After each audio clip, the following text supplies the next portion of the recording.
Hello there, everyone.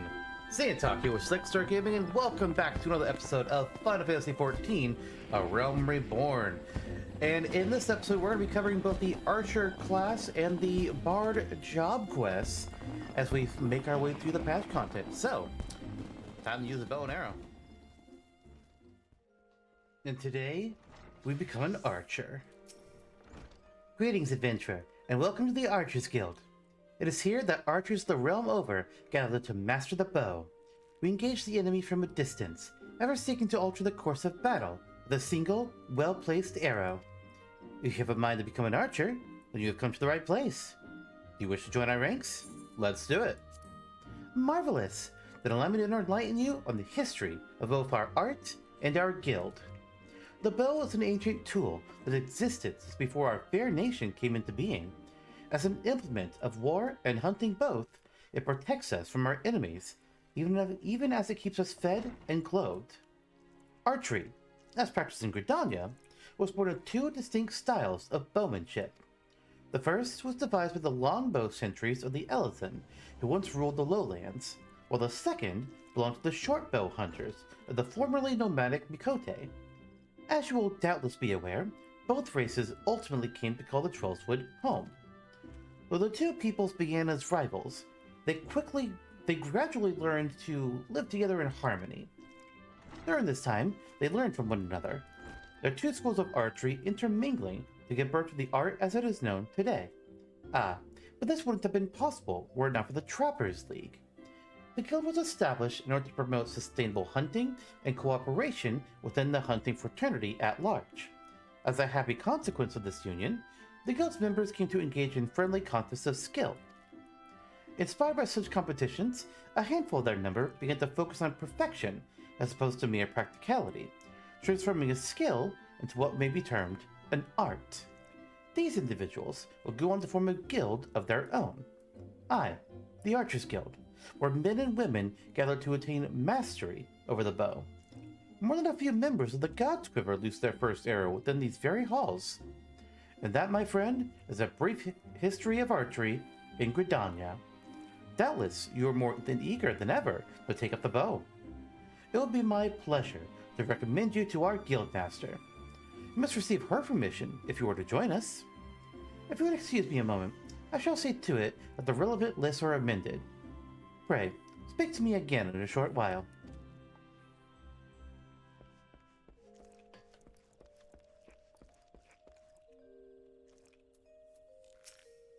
Oh, wait, I was supposed to talk to her. Whoops, I don't know, I just went straight to the Guildmaster. So, are you resolved to join the Archers Guild? Yeah. Way of the Archer. Athelina wishes you to reaffirm your decision to join the Archers Guild. The look in your eye bespeaks your determination. It will be my pleasure to refer you to Guildmaster Lucienne. Lest you worry unduly, Lucienne is an affable and kind-hearted woman. Even those not of the guild have been known to seek her counsel on various matters, and ever have they been given fair hearing. Lucienne awaits you in the training area yonder. Present yourself before her, and impress upon her your desire to join the guild.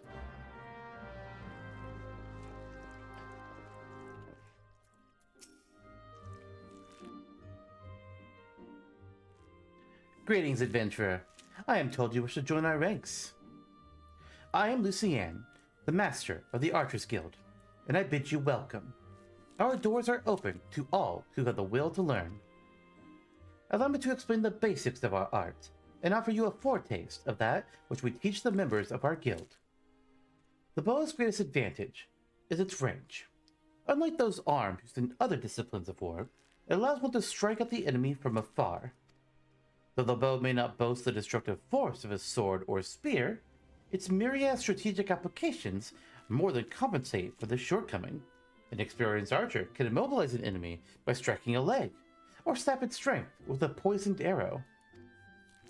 Rise and become a virtuoso of archery, and a veritable deluge of death will be yours to rain down upon your foes. By fighting from a distance, we can better assess the battlefield, and thereby determine the most advantageous course of action. This is of paramount import, as our role in battle is to exploit the enemy's weakness. with the requisite placement and training and timing, but a single arrow may serve to turn the tide. To this end, the guild seeks to instill a discerning eye within its members, that they might learn to strike at vulnerabilities swiftly and surely. Now, any half-wit can bend the bow, but it is no simple undertaking to become a skilled archer. You must be prepared for a long and arduous journey. Are you resolved to complete that journey? Hell yeah. That as well. From this moment forth, you may consider yourself one of our number. Now, lend me your hunting log if you would. I shall add to it the names of such creatures as would provide a fitting challenge to an archer. And to help you on your way, I bestow upon you this short bow. Arm yourself with your new weapon, and then speak to me again. I would have you undertake a trial to gauge your fitness to join the guild.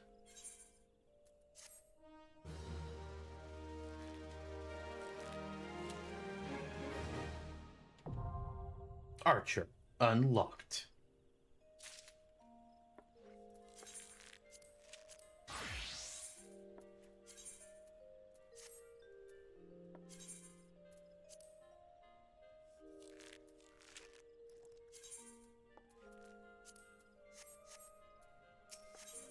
My first bow. Lucien wishes to gauge your aptitude for archery. Ah, yes, the bow becomes you, Yerinthe. Now, before proceeding any further, I must needs gauge your innate aptitude for archery. To that end, I hereby assign you the following trial. Slay the squirrels, ladybugs, and fungwars that roam just beyond the city gates. 3 of each should suffice. In so doing, you'll prove your fitness to join the Archers Guild. It goes without saying that you must do so using your bow. Report back to me when the task is accomplished. Go now, Yerinthe, and earn your place within these halls. And let's get rid of these trash things. Our only action is heavy shot. And we once again slay squirrels, ladybugs, and fungwars. It's fine.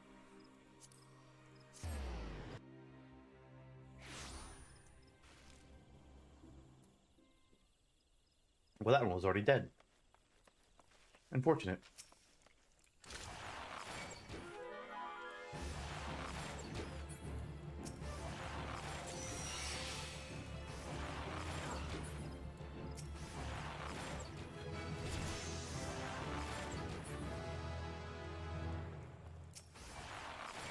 Now we've learned straight shot. We have to trade acquired a heavier shot. So straight shot can only be used, unlike... It's not a combo. It can only be used if we get a buff from heavy shot. Wait. Yes. So now with heavy shot, there's a 20% chance of granting Hawk's Eye, which we need a Hawk's Eye buff in order to use straight shot. There it is.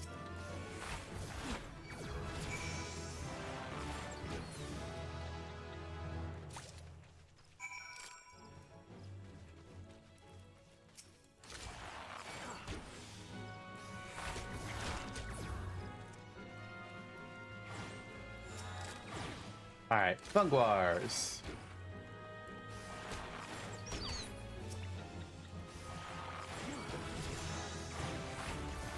And now we've learned Raging Strikes, which increases our damage dealt by 15% for 20 seconds.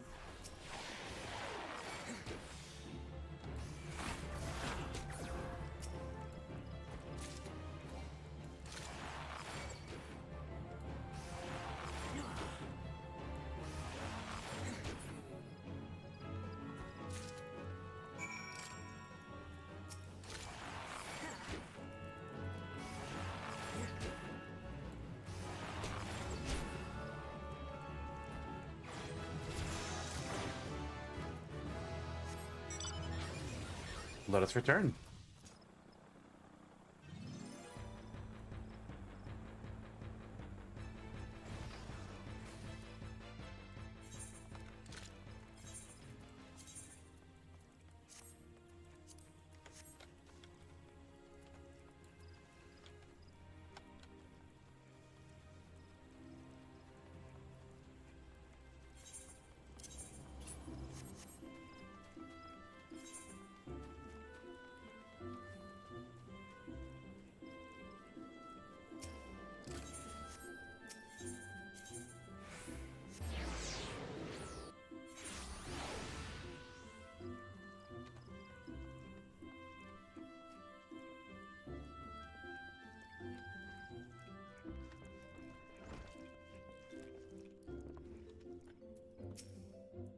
Welcome back, Yerinthe. It would seem you have successfully completed the trial. You have proven yourself worthy of a place within these halls. It is with pleasure that I name you an archer of the guild. As fellows of the path, let us together strive for greater mastery of our art. Now, though you may be a member of the Archers Guild, know that your seniors will not coddle you with personal attention. It is up to you to seek out the experiences you need to grow as an archer. By way of a first step, I encourage you to practice proper technique. Loose arrow after arrow, paying close attention to form until the movement becomes second nature. When drawing your bowstring has become as natural to you as drawing breath, and the world seems clearer when viewed down the shaft of an arrow, return to me. Go well, my young apprentice. A matter of perspective. Guildmaster Lucienne wishes to instruct you on the fundamentals of archery. Good morrow to you, Yerinthe. I felt that it was about time you returned. Have you grown more accustomed to the bow? Before we go any further, I wish to ensure that you have grasped the fundamental essence of archery. Tell me, Yerinthe, do you truly understand what it means to see clearly? To see clearly is not merely to look. It is to observe with intent. Fail to do this, and no amount of talent with a bow will avail you. An archer must remain vigilant for any trace of his target, overlooking the smallest detail, lest it prove crucial to the realization of his purpose. He must, in short, see clearly. The coming task will test your powers of observation. A number of targets have been hidden throughout the city. I would have you seek out and destroy them. Each will fall easily to your heavy shot technique. When you have completed the task, return to me, and we will continue. Alright. Just need to shoot some targets here around Gridania. Which... here we go. That's one. There must be more over here.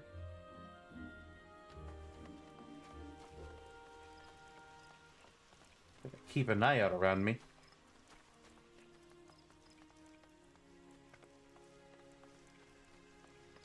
There it is.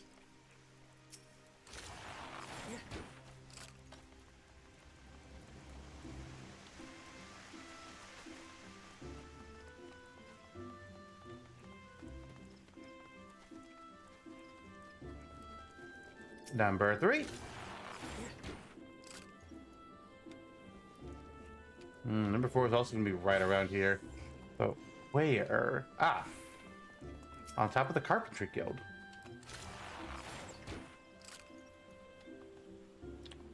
Oh, and over here.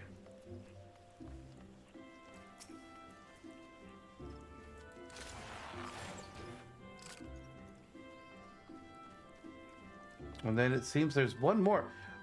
Are there more than 6? There's only one more, but I see 2 giant orange circles still. That seems strange to me. Okay, well, I see that one over there. We're just going to do this one.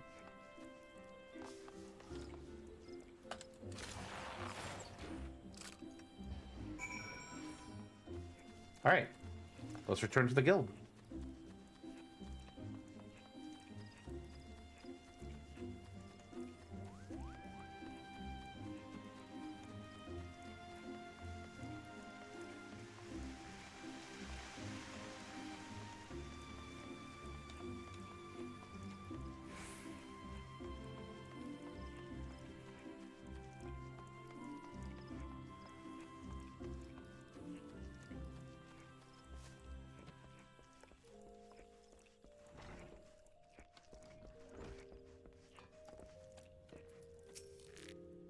You have returned. I trust you have begun to comprehend the crucial importance of seeing clearly. The next trial will test your powers of observation in battle. Travel to the North Shroud, and there put down 8 micro-chews and 8 opo-opos. In contrast to the inanimate and wholly unthreatening targets of the previous trial, these creatures may be relied upon to move around and fight back. Nor are those the only differences. Being comparatively numerous, micro-chews and opo-opos are anything but difficult to find.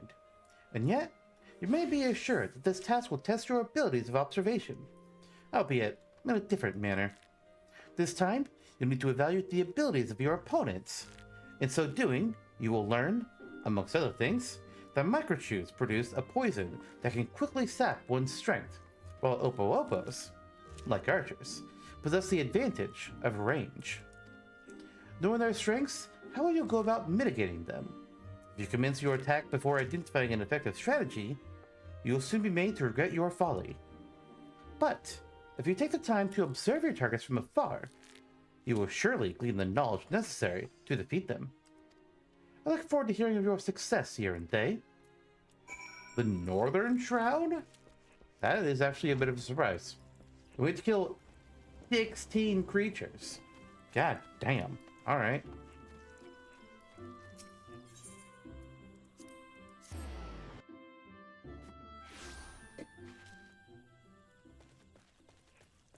Well, let's get to it.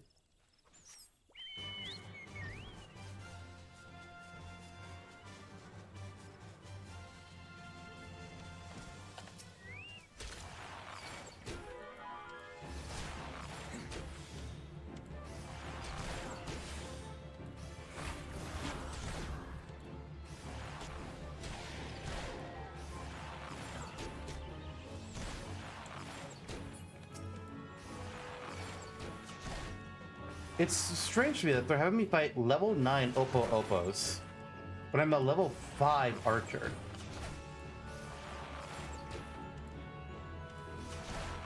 I might be about to die. No, I can finish this thing. Okay. That said, dear God. Are the microchews? Oh, here we go. Here's some level 5s. That's much better. I was like, that has to be wrong.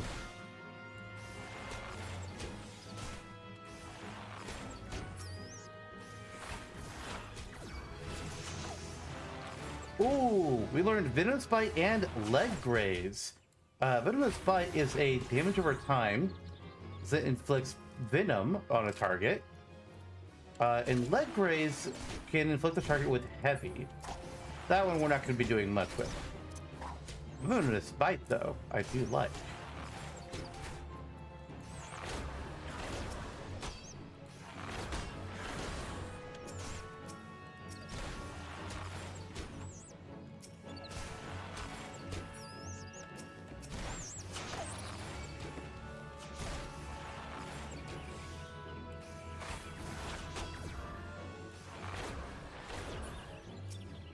Alright, I need to wait till I heal up like a little bit again. Oh wait, hold on. I'll just use the potion. We have plenty.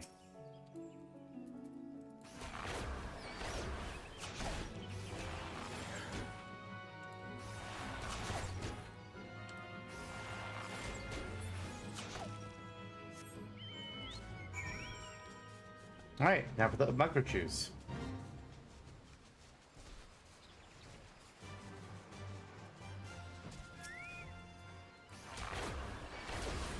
We'll be leading off with Venomous Bite, and then we'll use Heavy Shot.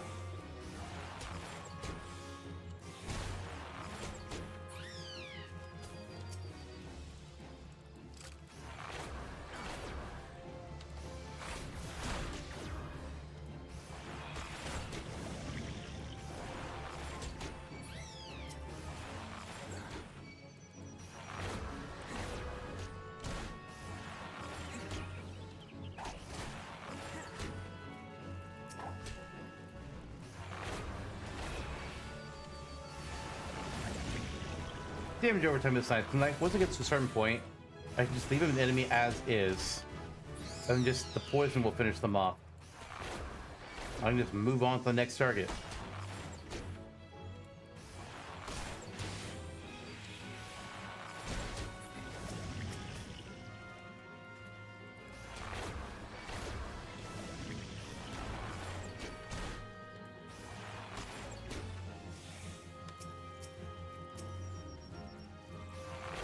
Let's be risky.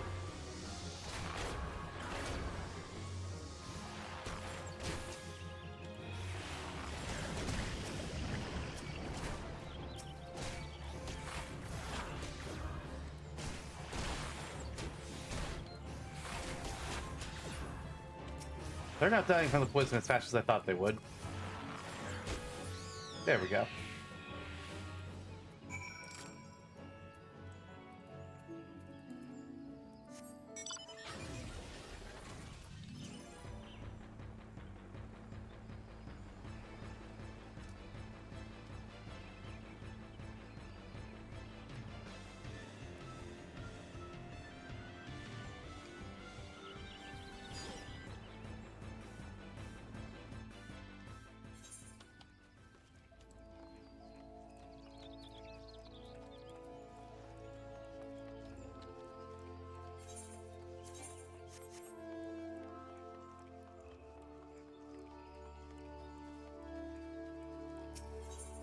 Alright, back to the Arch Guild.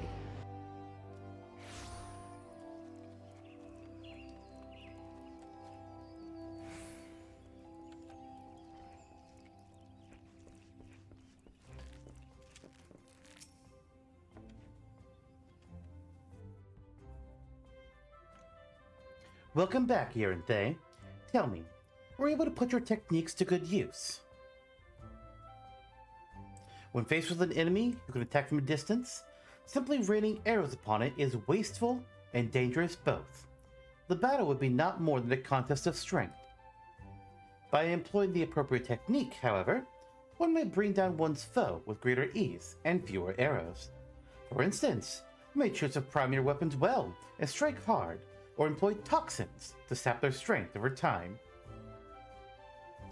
On the assumption that this fact dawned upon you prior to the fall of your 16th target, I congratulate you on passing the trial.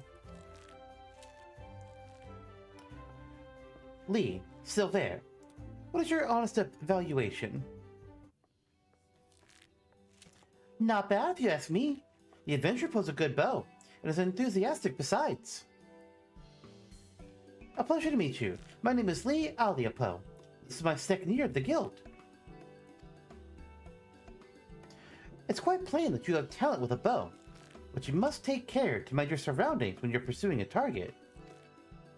I had my eye on you for the duration of your trial, but not once did you notice my presence. Mind your surroundings? That is rich coming from you.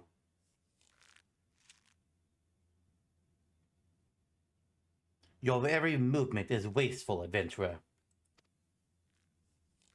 Your back is crooked, and your elbows misaligned. It takes you an age to prime your bow, and twice as long to loose an arrow. In summary, you fail on all counts. You have no talent as an archer, none whatsoever. I shall say it plain, Lucienne. This man is not fit to wield a bow. For our sake and his, we should revoke his membership. As I've always said, outsiders can scarce be expected to understand, never mind master our noble art. We waste our breath trying to teach his like. Well, allow me to introduce you to Silver, our comrade at the butt.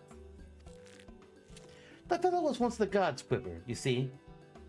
Or once of the God's Quiver, and he can be a little opinionated when it comes to archery. Oh, but you mustn't pay him any heed. He's like that to everyone. You'd be lucky to get much sense out of a fossil-brained wildwood Elzen like him at the best of times. With him it's always 12's woods this and elementals that and... Oh, no offense intended, Lucienne. None taken, Lee. I know full well that some of my kind can be prideful to excess and intolerant of other races. Although people may behold the same object, ever will they see different things. There is no right or wrong to it, for it is a question of perspective.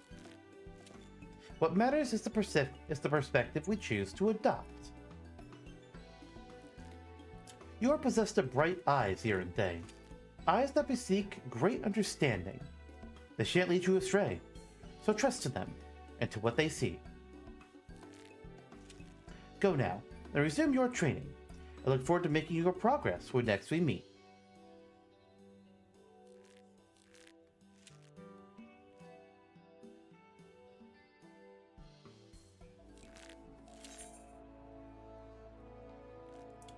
Let's take the custom-made tunic.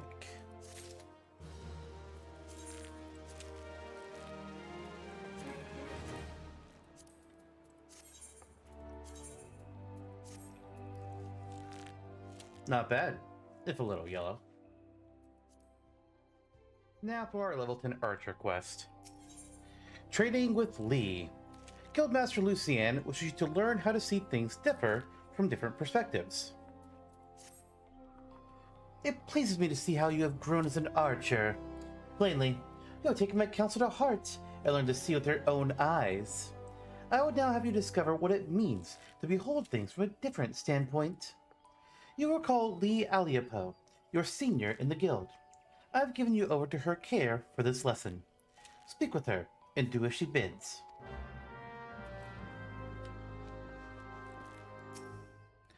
I've been expecting you, Yaranthe. Shall we get on with it then? First, a quick review. Remember how the Bowmaster had you seek out and destroy targets hidden throughout the city? Well, I will have you do the same. This time, however, you'll need to venture outside the gates. I'm sure you've realized this by now, but there is no guarantee of safety within the Twelveswood. As you search, you should take care to mind your surroundings. You won't have the luxury of focusing solely on your quarry this time. You'll have to keep your eyes peeled for potential threats as well.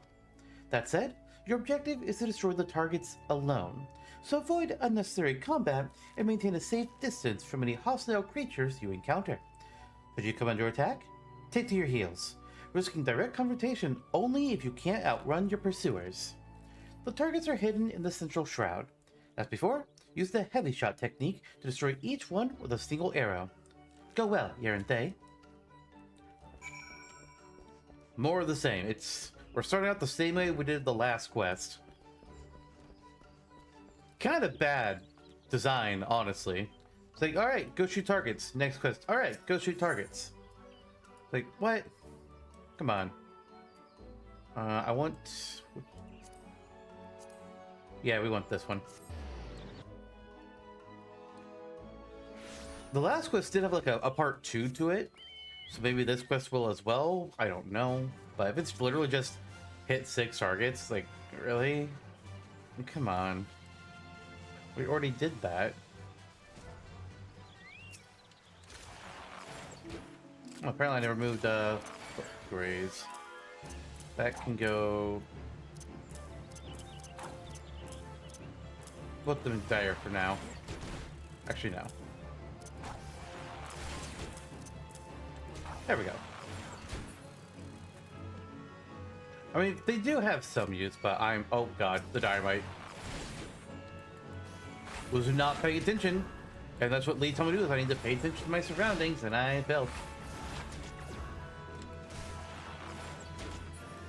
He's probably watching somewhere like, bro, you let monsters come up on you. What you doing? It's like, listen, I was talking. God damn it, Yarzon. Okay, there we go. If I'm... You bitch. If I'm already, like, on a mount when a monster tries to target me and I don't want to fight it, I'll just fly.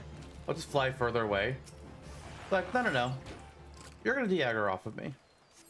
I'm not dealing with you. Okay. Okay, I see 2. Oh, actually, I see all 3 of the last ones. Got it. Got it. And got it. Alright. Back to Redonia. It just says report to Lee, so it should... That might not be the end, unless she just tells me to go talk to the Guildmaster, in which case... Wow.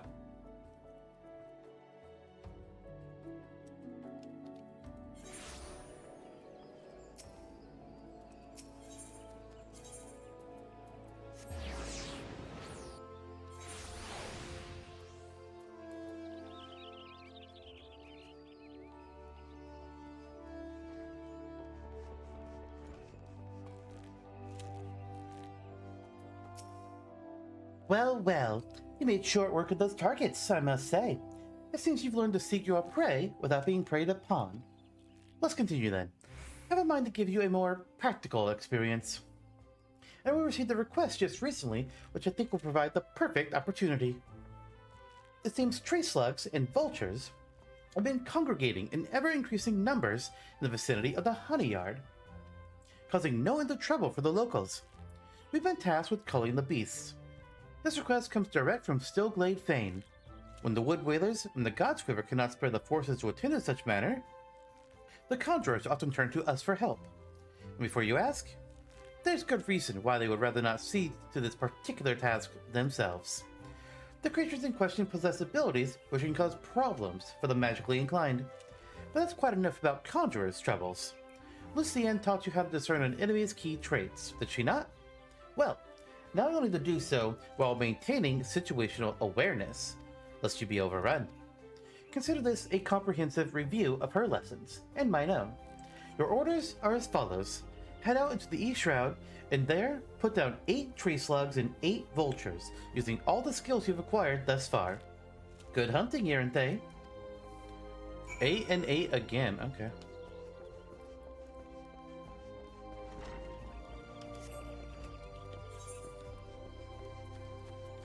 They said East Shroud, I believe?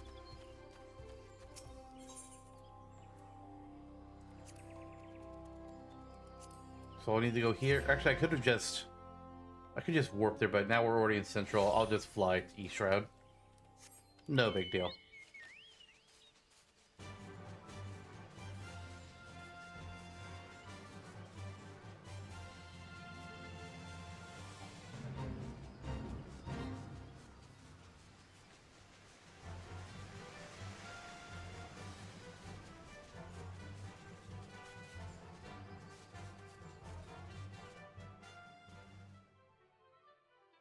Alright, tree slugs and vultures. Oh good, they're right here. Perfect.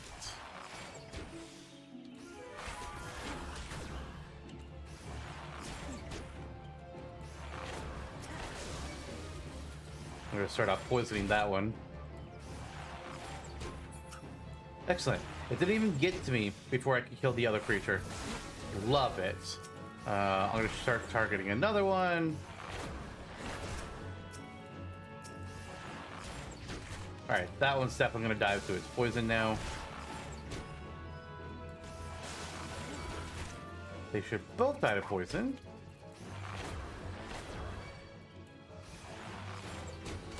The fact that they're not is kind of worrying me. Okay, good. One of them died. Okay, that one's still got plenty of time left on its thing. It should die.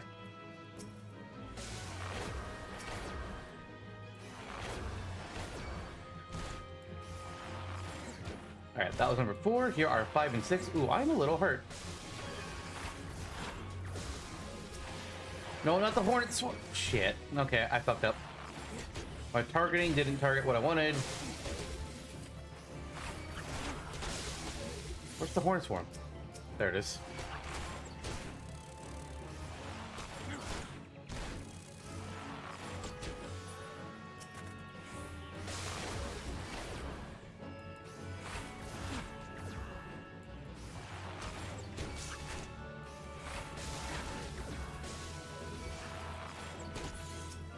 All right, one more.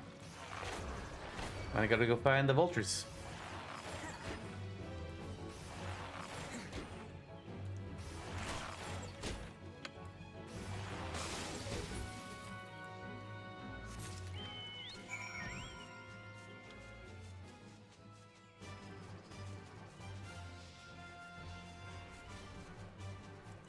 Oh, they're level 11 and aggressive. Okay. Tree slugs are only level 10. I want to be a little bit more careful.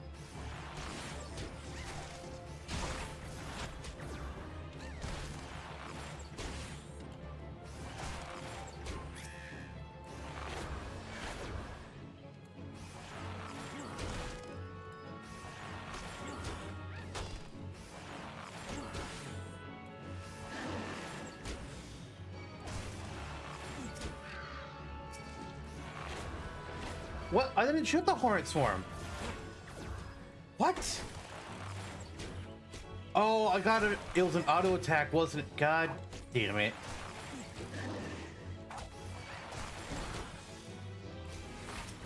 That kind of pisses me off, honestly. Alright, well, where are there more vultures? I'm just gonna go start going towards them. There's one. Okay, that's all she need to worry about with that hornet swarm. What did I just shoot? Okay.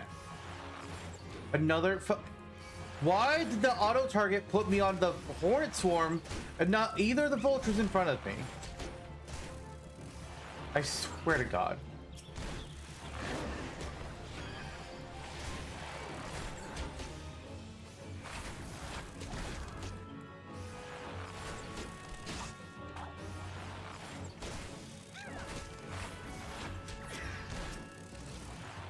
Oh, the hornet swarms aren't poisoned, that's why they're not dying. Now they are. Well, they're dead. Good. I'm happy about them being dead.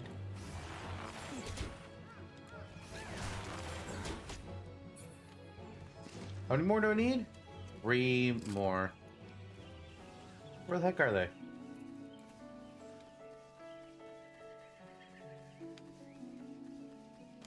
Here's one.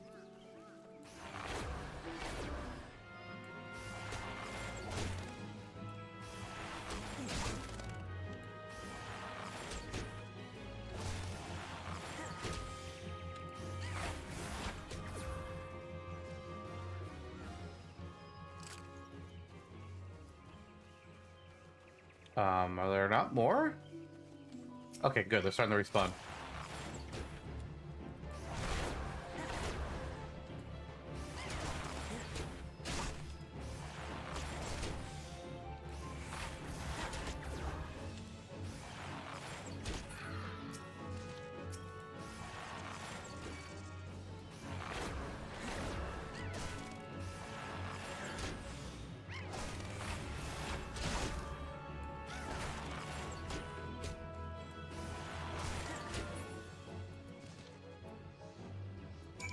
Back to Gridania.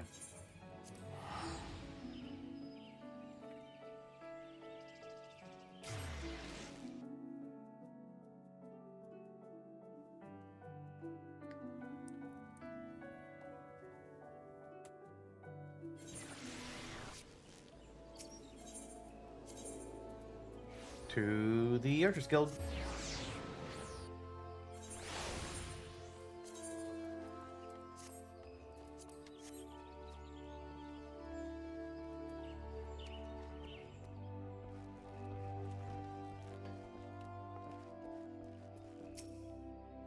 Judging by your smug expression, I'd say you've acquired a feel for maneuvering to exploit enemy weaknesses whilst covering your own.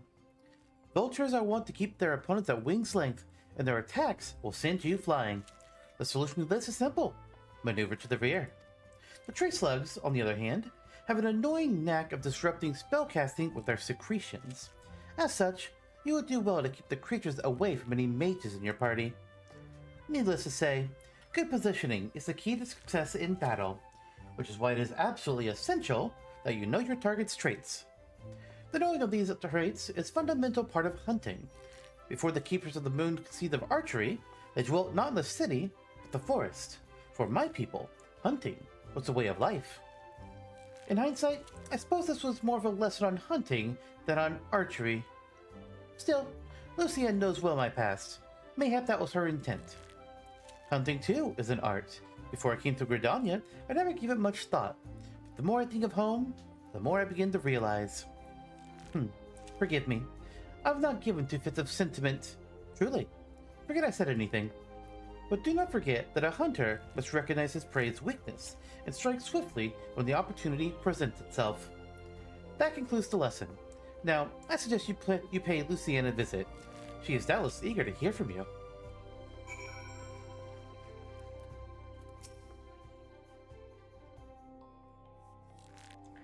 It is good to see you, Yarente. I hope you have learned much from Lee. You, an adventurer. Is it true? Are you the one who slew the tree slugs and vultures? Yeah. How dare she entrust the security of our people in the hands of a stranger? Huh. I knew Mikote were reckless. She's downright irresponsible. Shame on her. Did I not warn you that it was folly to suffer that woman's presence in our guild, Lucienne? Every time she wastes an arrow on game, she drags our noble art back into the darkness. I, and this boy too, is an embarrassment to us all. This is quite enough, Silver. Your skill with the bow is undeniable, as is your love for our nation. Yet there is much and more you have yet to learn about archery. Yarente has matured greatly in the short time that he has been with us. You know this to be true. I suggest you come to terms with Yarente's presence here. You'll be giving him his next lesson after all. Unless, of course, you have any objections? No? Good. As for you, Yarente, I would have you devote yourself wholly to training ahead of your lesson with Silver. Suffice to say, he will not be an easy instructor to impress. On that, we can agree.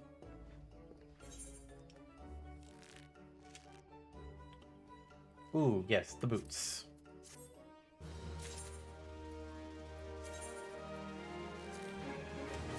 Which we can't even wear yet because we're not level 12. Well, let's have a plumed maple shortbow now. Violators will be shot. Guildmaster Lucienne desires that you train under Silver. Oh boy. Welcome back, Yarente. I trust you've been keeping your nose to the grindstone. As I mentioned when last we spoke, you'll train under Silver's tutelage today. Put aside your misgivings and avail yourself of his wealth of experience. Go now. Present yourself before him. Ah, boy. I see it was too much to hope that you would not return. The others believe that you have potential, but I'm not so easily convinced. Like so many adventurers, you have not the faintest inkling of what it means to be an archer. And how could you? Archery is the proud tradition of the Wildwood Elzen. The essence of this art, to raid one's enemy, has been instilled in us over centuries. At that time, we have defended this great nation against every imaginable foe, granting us insight which you will never possess. Can you recognize the subtle signs that betray a coming action? No. Can you accurately predict an opponent's movement? No. Can you glean your foe's intentions at a glance? No. And can such things be learned by one who knows nothing of our traditions? No. It is only out of respect for Lucienne that I've agreed to teach you. Go to the East Shroud and take out the targets hidden there, but do not presume this will be as easy as before. As I told you, the ability to read one's enemies is fundamental to archery. Yet the trials set by my colleagues did not require you to do this. Mine will. The targets you seek have been hidden, and I do mean hidden, in the midst of a region rife with savage beasts. They will play the part of your enemies. In the unlikely event that you spy a target, your limited range will necessitate that you slip past its bestial guardians prior to taking aim, a feat I consider beyond you. Was that a frown? Mayhap you are thinking that the Mikote sent you a similar task. You are wrong. She asked merely that you consider where your foes are. I demand that you discern precisely where they will be. How then will you go about this? Observe them closely and discern their characteristics. Learn to read their movements and recognize patterns in their behavior. If it has eyes, let it not see you. If it has ears, let it not hear you. Be neither where it is, nor where it means to be, and thereby pass unnoticed. But enough talk. Whether or not you heed my counsel is your decision. I will shed no tear should you fail. Alright. Once again, for the third quest in a row for Ranger, we are shooting targets. Yeah, sure, there might be enemies around that will attack us, but we're still shooting targets. Really? Ugh.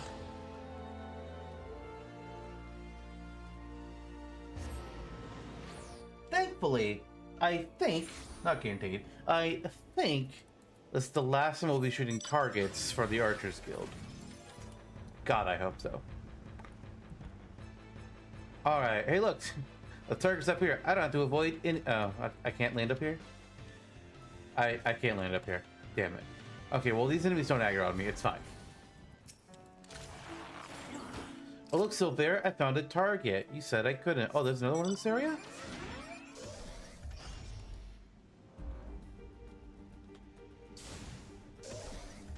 Oh, I'm out of the circle. Where's target number 2 then? Ah, right here.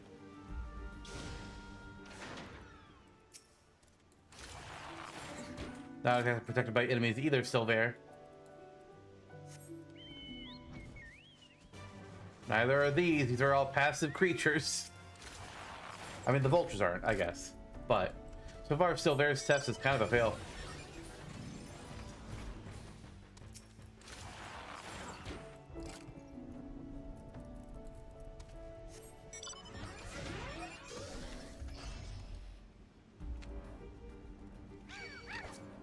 Alright, finally something that's near enemies. About goddamn time. But I can just do that.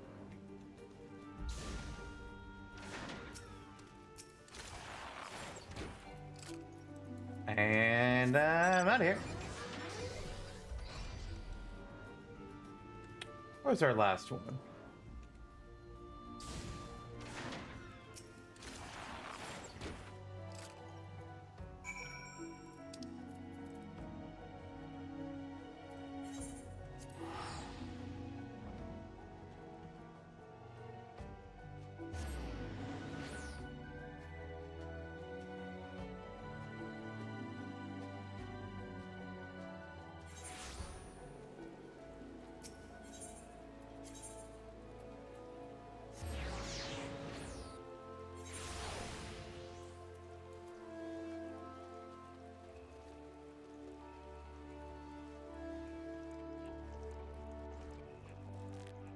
What do you think now, Silver?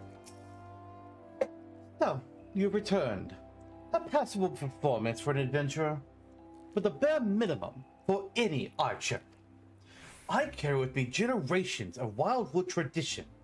A tradition built upon the bones of the many outsiders who tried to take what is ours. It was my ancestors who first learned to conceal their presence in fights from the shadows, to hold the enemy at distance, to protect the weak. All of it, everything was... This is a waste of time. You cannot understand.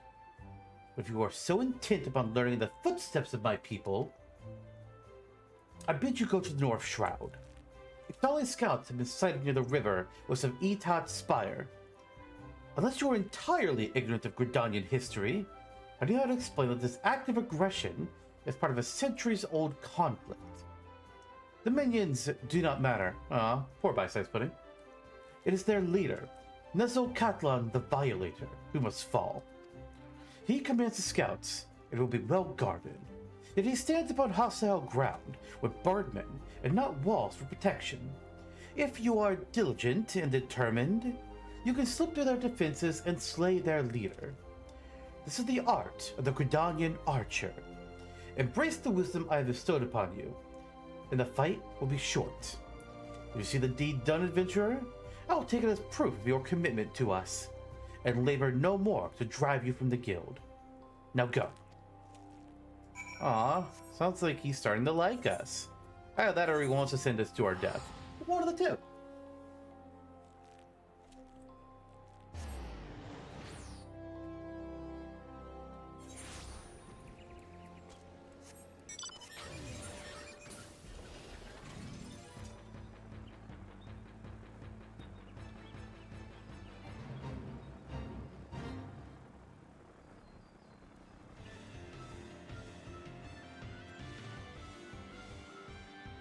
Alright, over here in Peace Garden is a solo duty.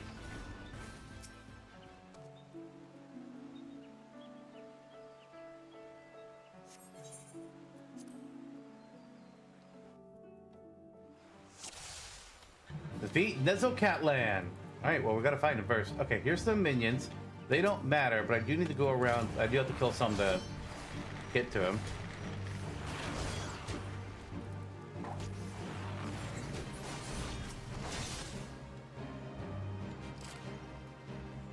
Ah, damn. If the game let me run on the other side of those rocks, I could have gone around him. It's fine. Well, shit.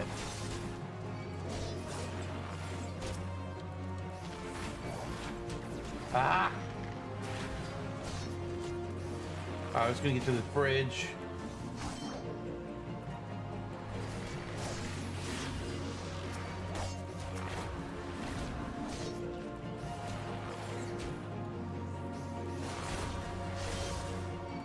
Oh! Somebody joined to help us. Maraudon the Matter. What is he doing?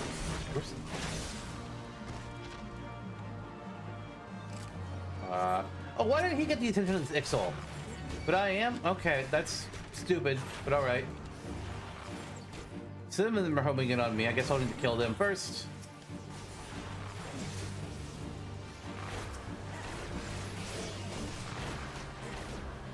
The great thing about being an archer is that unlike casting classes, I can run around and do my attacks. It's so nice.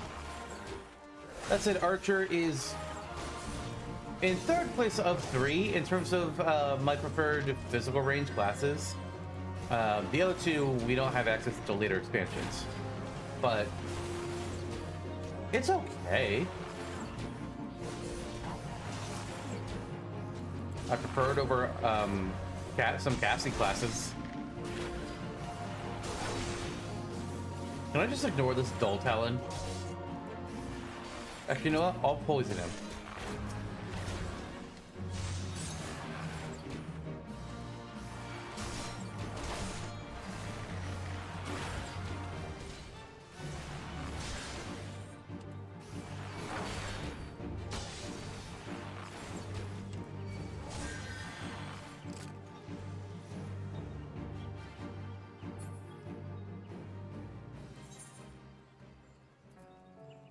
Hello, Opo-Opos. Alright, back to Silver. He's gonna have to begrudgingly admit that we did good. Or at least just stop trying to kick us out.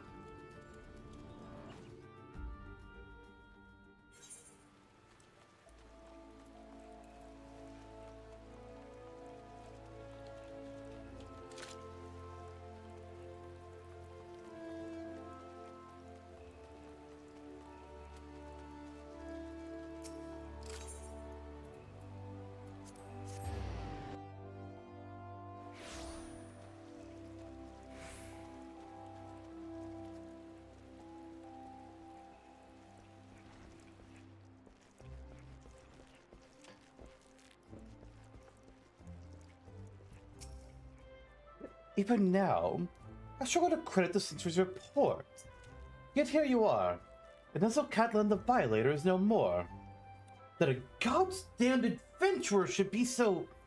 Ugh. Only by the grace of Nightmare herself could you have survived.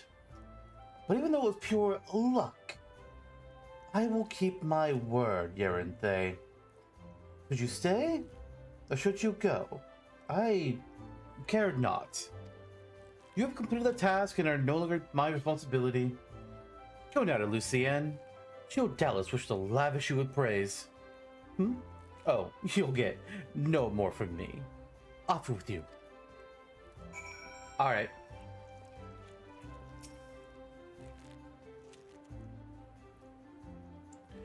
I'm given to understand that you single-handedly drove Appa Nixali's scouting party, and that you did so with precision and guile. How exactly was that training, Lucienne? Yerenthe's just an adventurer. Silver thrust him to the jaws of the enemy in the hope that he wouldn't come back. He did. He absolutely did. And when, against all expectation, he did come back, that stubborn R still refused to acknowledge his skill. Is that truly your impression? Well, yes. He said it was pure luck. Mere noise. Silver sees Yarenthe's skills. Of that I have no doubt. Did you not mark the way he covered his mouth when he uttered the words? It is a habit of his to do so on those occasions when his tongue and his heart are in disagreement. For all his skill at reading the idiosyncrasies of others, he has yet to recognize his own. Impressive work, Yarenthe. You have applied yourself to Lee and Silver's lessons and demonstrated your command of the core concepts. You are now an archer in your own right. I'm going to teach you something to commemorate this accomplishment. Repelling shot is an advanced technique that enables an archer to evade attacks whilst continuing to fire upon his opponent. Use wisely, it can grant you a brief respite in the heat of battle. I have faith that, with regular practice, you will learn how best to employ it to your advantage. Remember your senior's lessons as you strive for true mastery.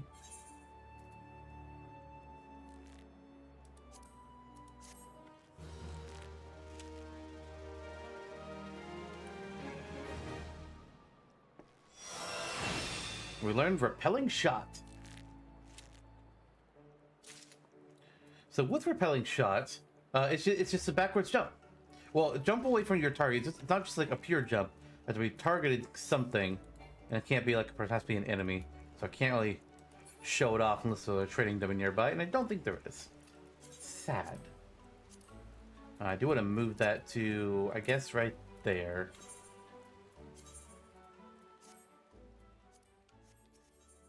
To catch a poacher, Guildmaster Lucien wants you to go to Buscaron's Brothers.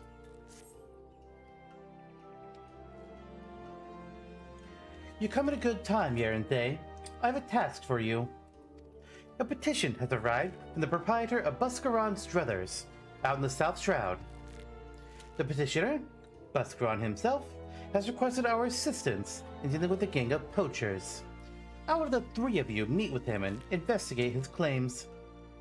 The three of us? Wait, you mean Yarenthe, myself, and... It would be better if I went alone, Lucien. The Makote and the other one will only encumber me. No, Silver, you will go as three. Also, it is past time you recognize Yarenthe as a fellow archer. I will not. I have held my tongue on the matter of his continued presence here, but I will bend no further. Who in the seven hells do you think you are, Bowlord Lewin? In case you've forgotten, you aren't even a quiverman anymore. That's may be. They have shed blood defending our borders, unlike you, savage. Savage? You know nothing about me, you bigoted son of a... Enough! One more word, and you shall have cause to regret your petulance. The three of you will go to Buscaron Struthers in the South Shroud. Now out of my sight! Hey, Severe, listen, I've also bled for Gridania, in fact, the entire fucking continent. I killed Gaius, well... I beat Gaius. Then the building collapsed and that's what really killed him. But, point is... I saved us all. Fuck you. We don't have a direct easy path. South Shroud. Is it Quarry Mill or Camp Tranquil I want to go to? Quarry Mill would be faster.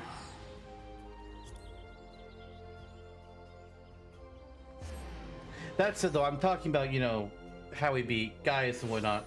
But technically speaking, the way quests and everything in this game work is that things take place at the time that you would have first gotten access to them, or rather when they released. Which is complicated because sometimes, like, there's a level 50 quest in Ul'dah right now that I could take right now, but it didn't release until like partway into the Endwalker patches. I was like, does that one take place during a Realm Reborn? Does that take place during Endwalker? It's kind of a question mark. But like the quests that we're doing right now, these take place canonically around the time that we were doing the level 20 main story quest. So as far as the Archer Guild is concerned, we haven't beaten Gaius yet. Just to put that out there. Ul'dah from the Archers Guild. Welcome, friends. Now, as your guild master will have said, I put in a request for some keen-eyed archers to help me track down a gang of poachers that have been plaguing these parts. If I may, it's not uncommon to find poachers in this area. While regrettable, neither the God's Quiver nor the Wood Whalers deem them worthy of attention. Why then did you imagine them worthy of ours? 'Cause these ain't no common poachers. The Prawa Mujak's gang. They say she and hers are always moving, staying one step ahead. But I reckon she's hiding out here somewhere. Thing is, I can't just send my people out searching. I made a pact with the Red Belly Bandits, see? We stay out of their territory, and they don't make no trouble at the Druthers. That being so, if I summon the massive ranks of the Whalers and the Quivermen, well, all 7 hells would swiftly break loose. Assuming they thought the matter worthy of their attention, of course. Needless to say, that's not an option. As luck would have it though, I've got 3 keen-eyed archers to take care of things instead. And all without raising no alarms. We understand. You may leave the matter to us. Lee, Yar and Thay, split up and scour the area for any sign of the poachers. Should you discover anything, return here and wait. We will reconvene to compare our findings ere long. Go. His attitude sure has shifted.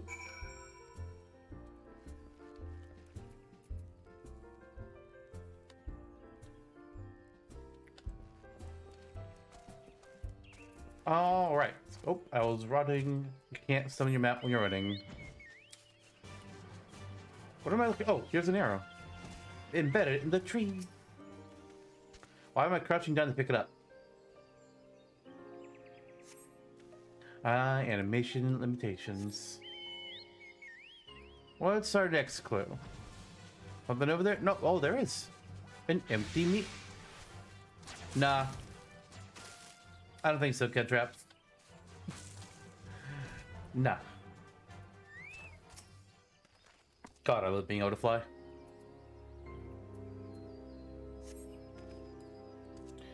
Alright, third clue. I think I see it over there.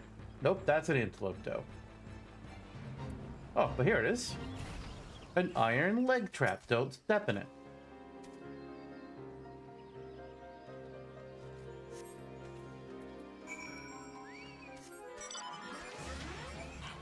God damn it.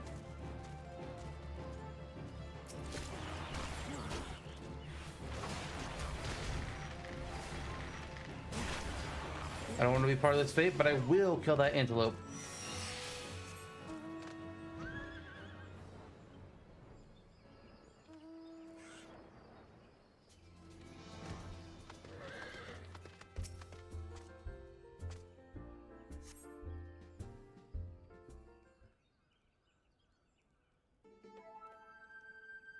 An iron leg trap and a poacher's arrow. These are both evidence of illegal activity, but nothing that will help us find Pawa. These mead bottles are old, from before the Druthers were even built. They had no connection to the gang. What do you know of this Pawa woman still there? I know that she's the most infamous poacher to walk the Twelveswood. A born leader, deadly with the bow. She formed her own gang of Mikote hunters. She was apprehended once, and would have been brought to justice had she not tricked the foolish young sentry into releasing her, before vanishing without a trace. I think we know why Silveria is no longer part of the, what was it, the gods? Was he part of the God's Quiver or was he part of the Wood Whalers? Either, whichever one. I think we know why he's not part of them anymore. He was a foolish young sentry once. Is that so? In any case, we've scoured the area and found nothing. How do we know that this Pawa was ever even here? I say we inform the Gods River and the Wood Whalers, taking care not to implicate Buscaron, and leave the rest to them. This doesn't concern the Archers Guild. It concerns Gridania, Lee. Pawad Mujuk is a savage and utterly amoral poacher, whose actions, however indirectly, threaten the city's well-being. But what a vagrant like you know of duty to one's homeland? No more than he, I suspect. Listen, motherfucker. I'll punch you. How dare you? And you're say something. Now is not the time for your fucking bickering.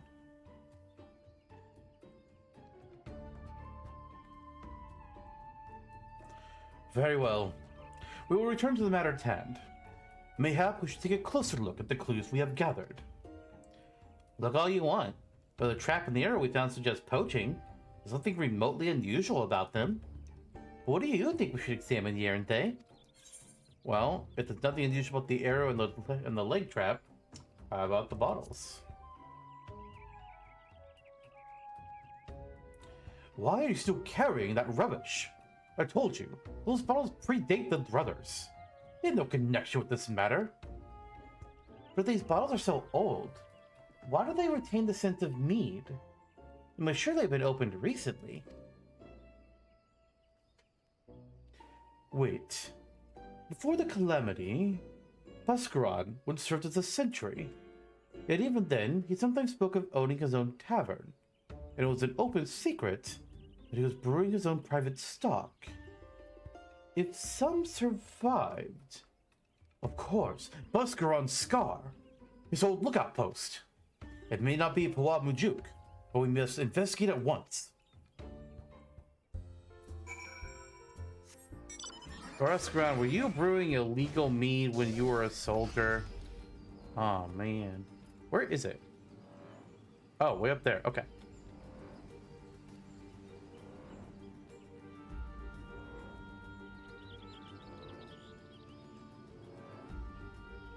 Right where the fate is. No, Kickern, I don't... Fuck off.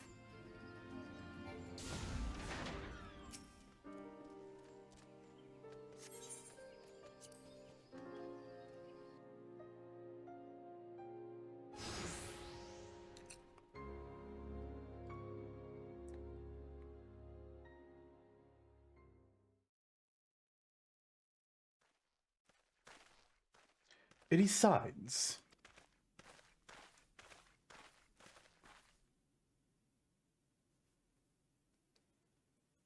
Look, the ground is covered in Mikote footprints. These tracks are fresh. Very fresh. I'll wager the bandits were alerted to our coming and fled. Else they're hiding near. Maybe I shouldn't have floated on our giant Imperial magic armor. That might have been my bad, guys. Uh-oh. Take cover.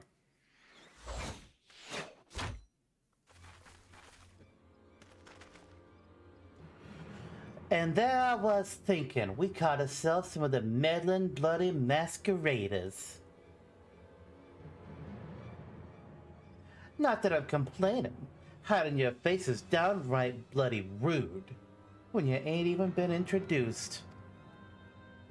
Speaking of ill manners, don't you know it ain't decent to barge your way into a lady's bedchamber without knocking?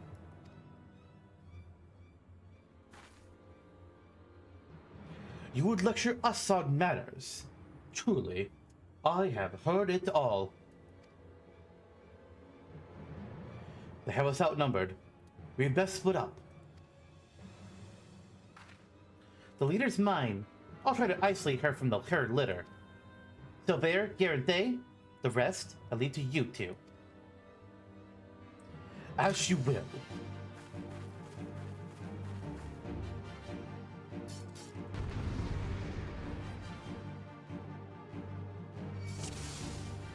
Alright, I will start with the poachers.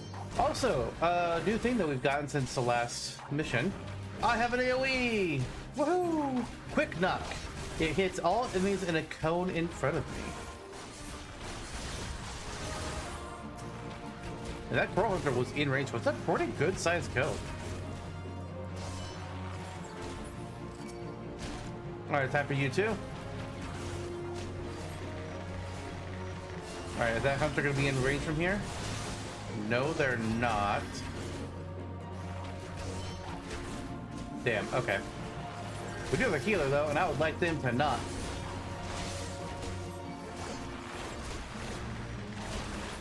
Goodbye. No healing in my game. Alright, I poisoned them all! Let's just shoot things now.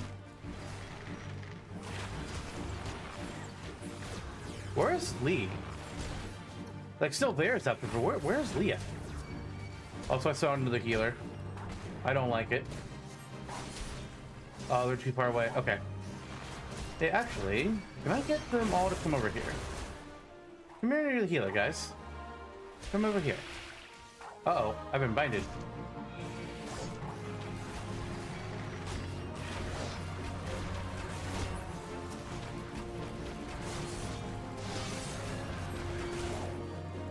Okay, they're not bunching up like I want them to.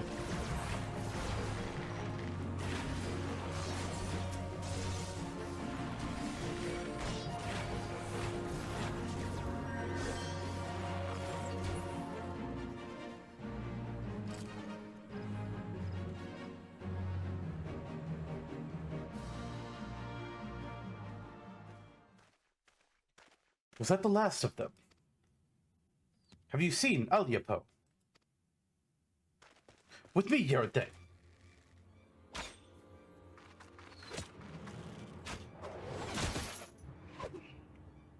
Oh, shit.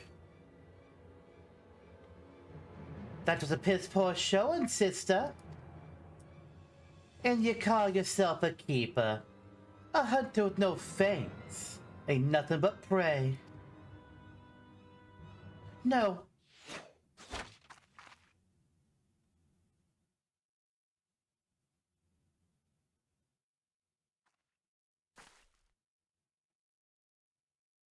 Aw, bugger.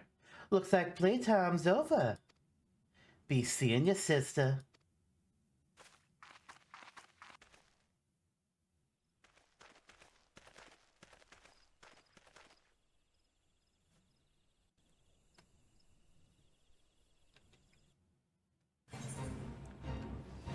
I don't want to be in this fate.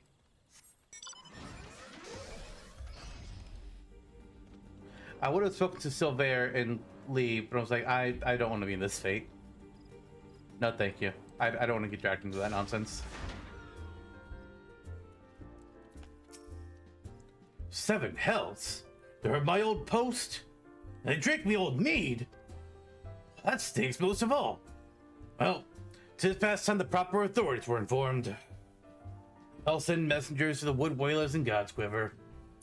The red belly bandits won't like it one bit, but I'll see they're told exactly who the military is after.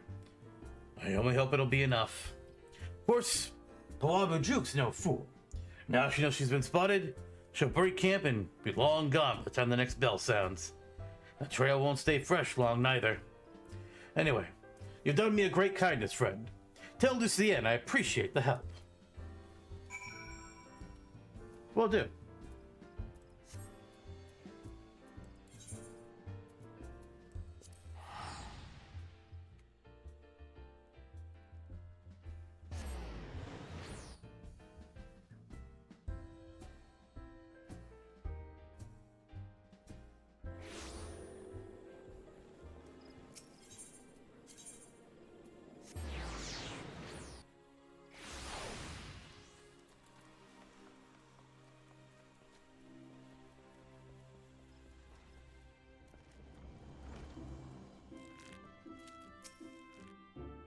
Welcome back, Yarnthe.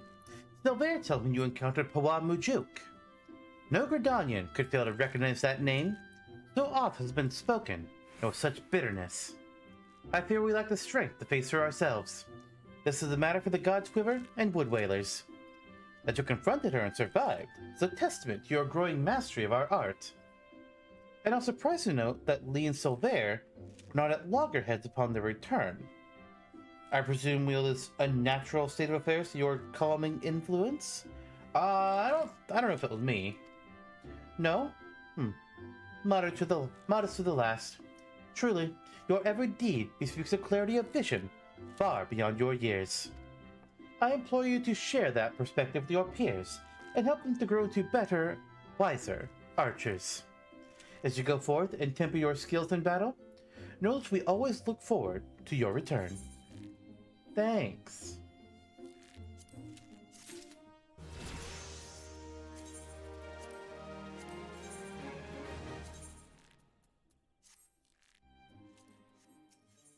Homecoming. Guild Master Lucienne wants you to attend to your fellow archers. Yaranthe, I'd hoped you would come. You may be able to help. I'm concerned about Lee and Silver. They show signs of losing perspective, and, well, mayhap it is best you see for yourself. I cannot help but feel that both would benefit from your counsel. Consider this a personal request, Yaranthe. Oh, alright. Silver, what's going on, man? Oh, gods. Did Lucienne send you to pester me by any chance? This is hardly her concern. It is most definitely not yours. If you must know, I have decided to leave the guild. I mean to track down Pawab Mujuk and finish what we started. The gods Quiver and Woodwailer seem content to ignore our warnings, but I will not let her escape again. I already made that mistake once, and it cost me my place in the gods Quiver. Aye, the foolish young sentry of whom I once spoke. He was me. We had her, Yaranthe. There was no escape. But then she began to wail about a wounded comrade, one who would surely die without our help. She looked me straight in the eye and begged, and I blinked. I failed to see through the most elementary ruse. I failed Gridania and the God's Quiver. And while that can never be forgiven, mayhap I can reclaim a measure of honor by stopping her. But a wanderer like you would not understand what it means to betray your people. Wow, rude. Worry not. I do not intend to leave just yet. I will continue to gather information until I am certain of Mujuk's whereabouts. Make no mistake, it is only a matter of time. Now, word along, will you?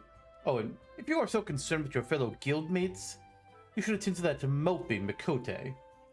The sight of her shuffling around while staring at her feet is bad for morale. Not that it matters to me. Lee, what's going on? Oh, it's you. Tell me, Yaranthe. Do you ever think about home? Do you ever wish you could go back? Not really. Mine was just another poor village in the Twelveswood.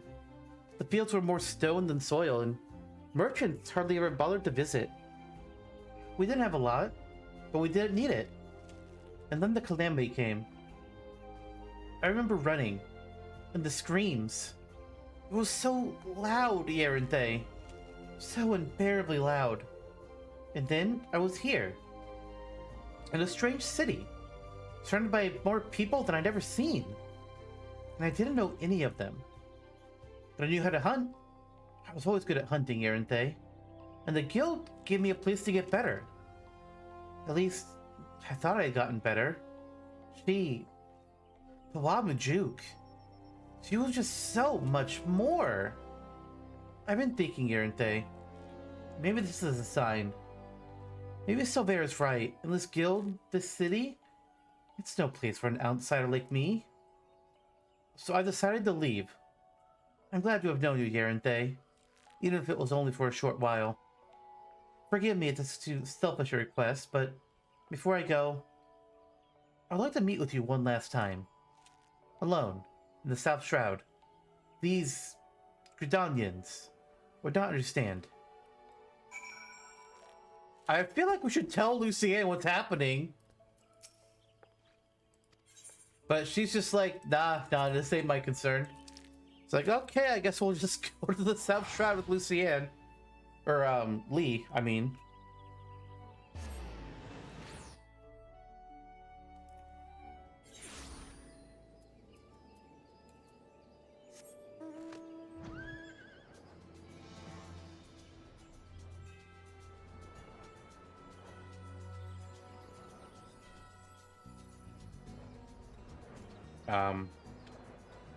Where?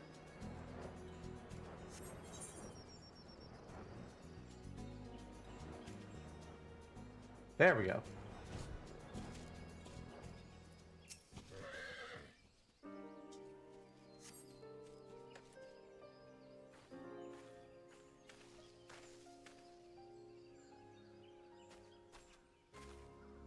No!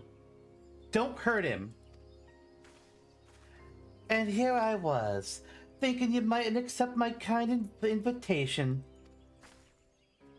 I don't recall inviting him, though. 'Tis rude to presume, Sonny, and I do so hate rudeness. Wait. It's not his fault. It's mine. I invited him. He's a member of the Archers Guild like me, and he's not Gridanian. I do begin to recall his face. Aye, knows how to hold a bow, that one. Well, he's a typical recruit, but I reckon I might be willing to make an exception. Lee, what's going on here?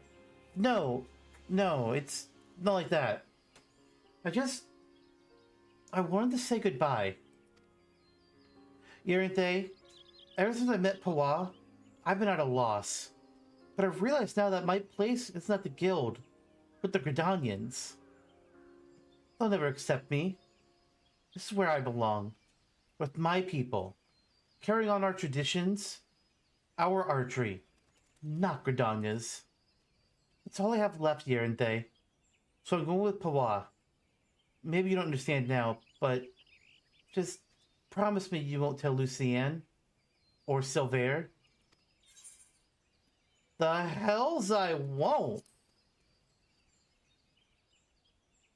Irinthe? I had a feeling he might have harbored a few niggling objections. Worry not, sister. Shoot the bastard! No! Ain't no love lost twixt ye and the guild, is there? So what's the problem with feathering a bloody venturer? No bugger'll miss him. I'll miss him, all right? So just stop. Dear me. And I had such high hopes for you, Ms. Aliapo. Waste of bloody time.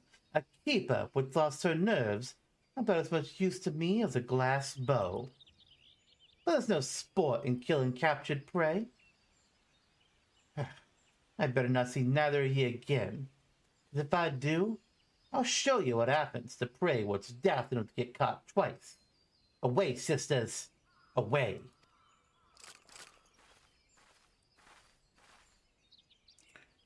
How do you do it, Irinthe?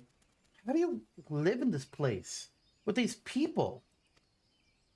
And why do you even bother? What have they ever given you besides scorn?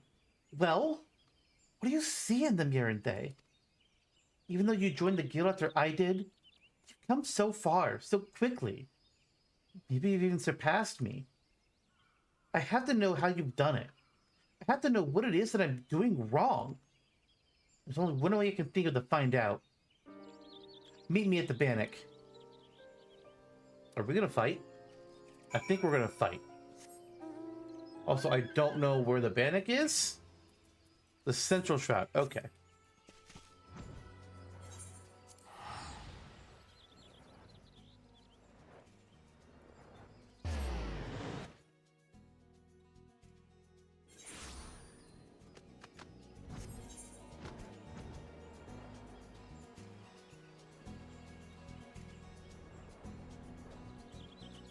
Oh yeah, we're fighting.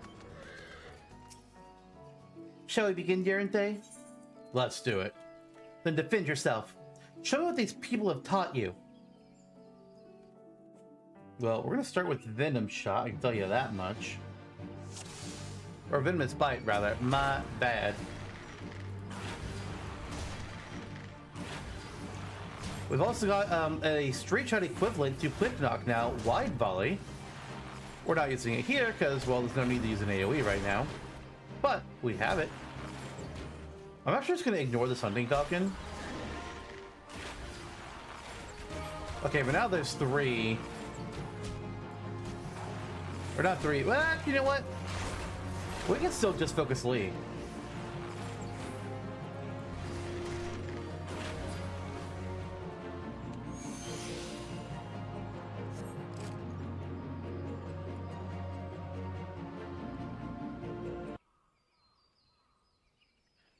It's so simple. You've opened your eyes and looked beyond your master's faults. You've accepted their teachings and taken them to heart. Even Silver, for all his bigotry, which is only to preserve his traditions. I lost sight of everyone else's struggles and became obsessed with mine own. I'm so afraid to look at my cherished notion of archery, my family's notion, and learn another way. I don't want to betray them or dishonor their memory. But I have a family here too. A family that sees the wider world and is willing to show me how blinkered I have become. As archers, we train our eyes and minds to be unforgiving, to defy any attempt at concealment, and discern the naked truth. It is little wonder, then, that I have neglected to look inside myself until now. Though unquestionably worthwhile, I found the experience rather excruciating. Thank you, Yaranthe. I know now that I belong at the guild, together with you and Lucienne. Yes, even that bloody Wildwood. Gods help me. I think I might actually miss him.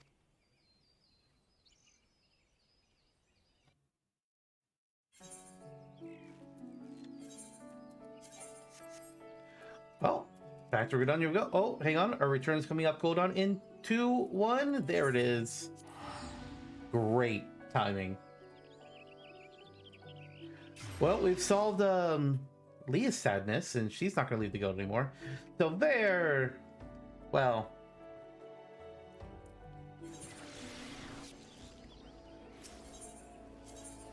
that's still an issue.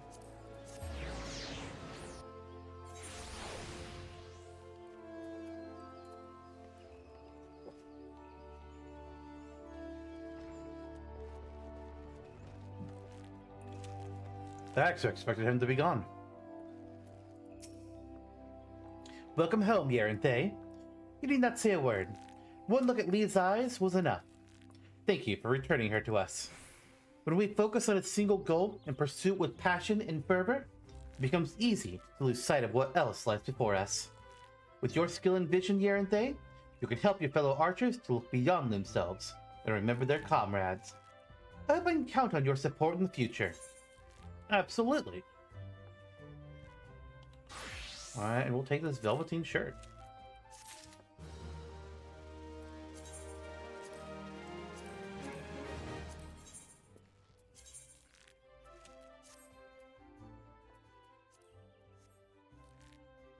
Now, let's go ahead and finish off the Archer storyline. The one that got away. Guildmaster Lucienne is having a heated discussion with Silver. Perhaps you should intervene.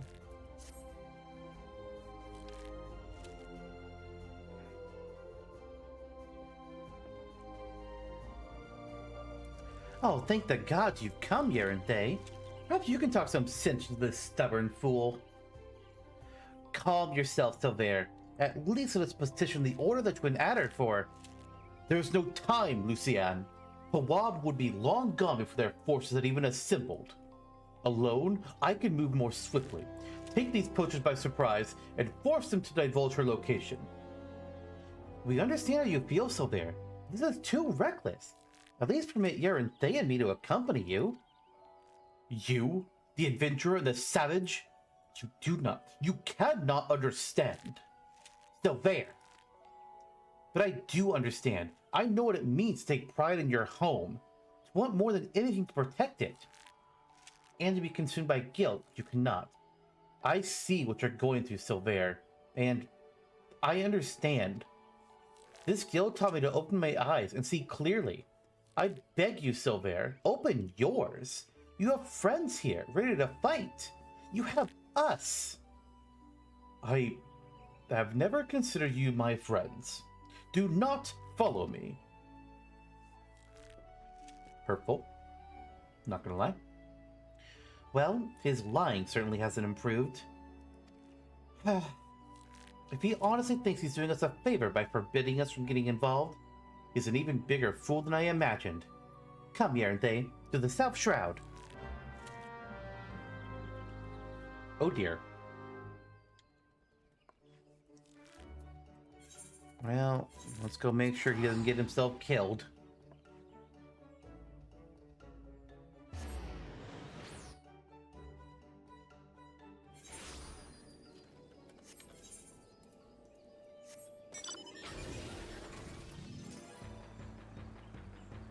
I forget, do we know the name of Pawa's gang? Like, is it the Coral Claws? We know the Coral Claws are made up of Mikote. I'm not entirely sure.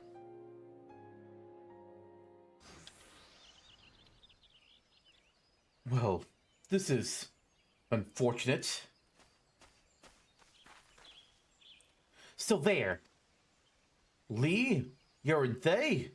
Oh, I told you not to follow me. I neither need nor want. Oh, don't take me for a fool. You cannot conceal the truth from this archer's eye. Yarnthe, the others are almost upon us. We must make our stand here and protect Silver.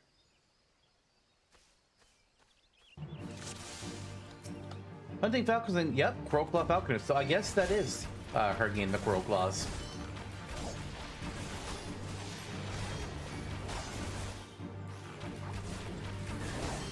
That is just a really odd coincidence.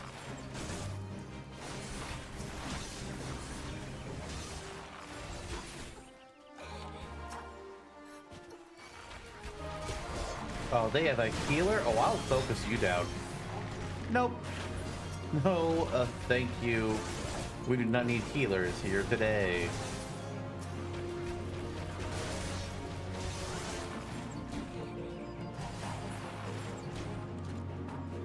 We're next. Up here. Oh, another healer. No. You don't live.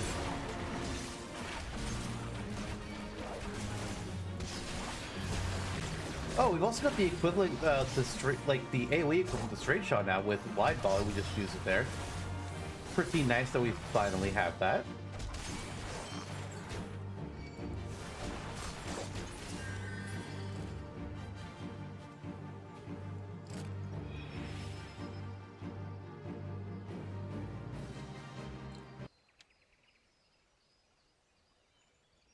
I told you, I do not need or want your assistance.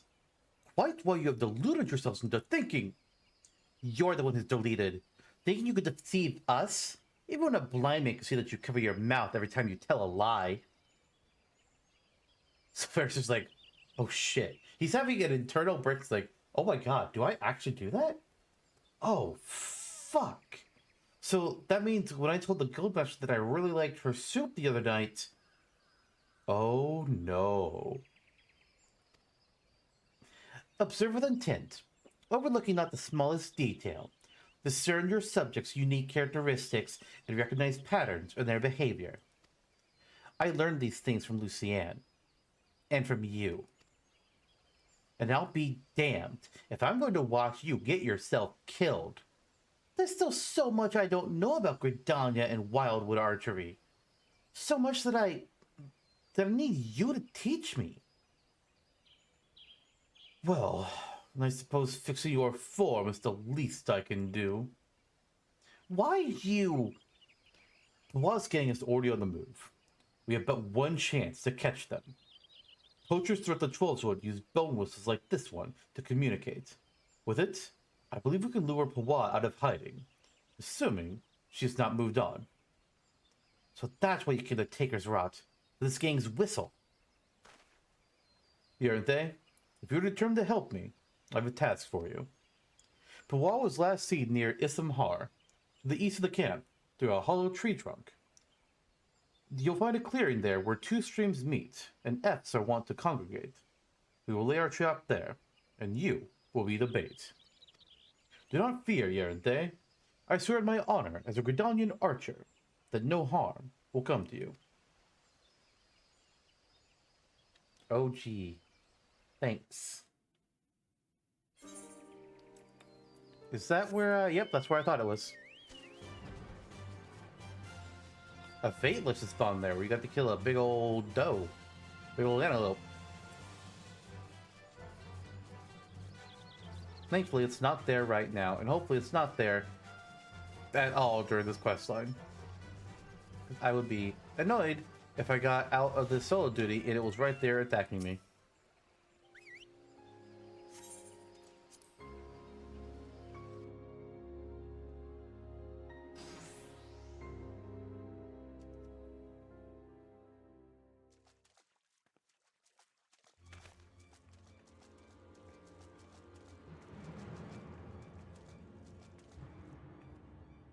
You're not Pawa. Oh, there she is. Ah, bollocks. I knew I should have trusted me gut.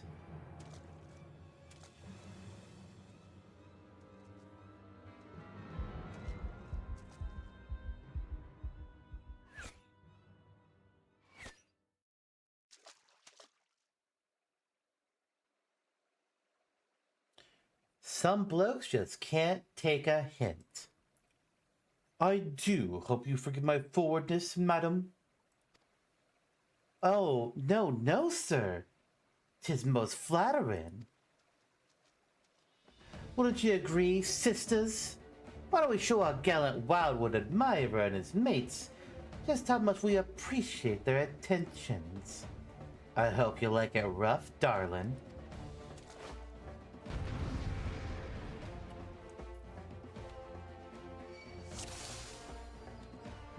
Defeat Pawamajuk, the ghost. We're gonna take out a bunch of our friends first, I think. If I could please hit the correct buttons, that would be fantastic. Just AoE a bunch of them down.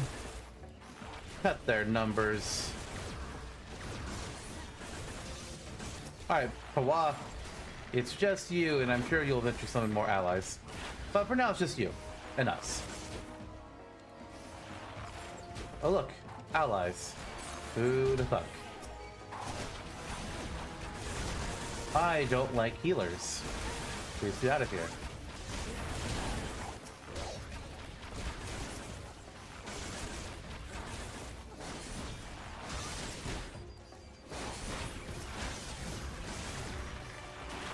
Alright. Let's go ahead and renew them this fight. Excellent. What'd you do to Lee? He paralyzed her, and I can't do anything about that. Also, they're both being idiots. They are shooting arrows at each other at close range, melee range. Don't you know you use disadvantage on your attack roll when you do that? Ah. Silly archers. Foiled arrows? What does that mean? Oh. You're laying down fire trap. Thank you for the tip, Silver. That can be far away so that it won't accidentally catch Lee in the trap. Oh, she got closer. Unfortunately for you, Pawan, you're done. I'm kind of surprised she didn't summon out any more allies, but hey. Well, there was only 2 waves.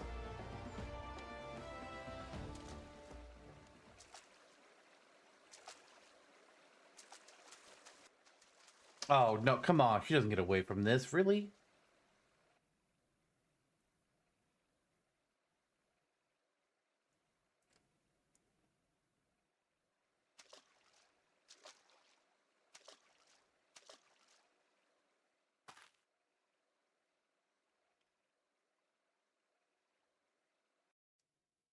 And I thought you only had eyes for me.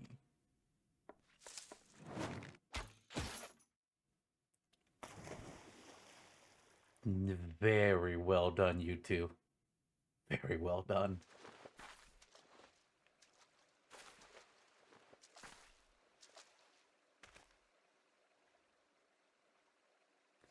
I can't.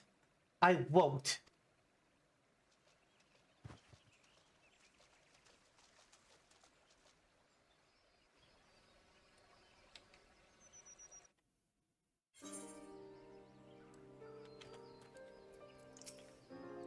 Oh, she's alive. I thought she was dead. Did you learn nothing from my lesson? Your style is far removed from proper wildwood techniques. Still, you acquitted yourself well enough, I suppose. I will see Tippewa. If you try to escape, you'll find me far less sympathetic than the last time. Did you see it, Yaranthe? A perfect shot! Lucien must hear of this. Let's hurry back to Redania at once. Alright. Where's my... Oh, I can't return. Sad. Guess we'll have to teleport and actually spend money doing it.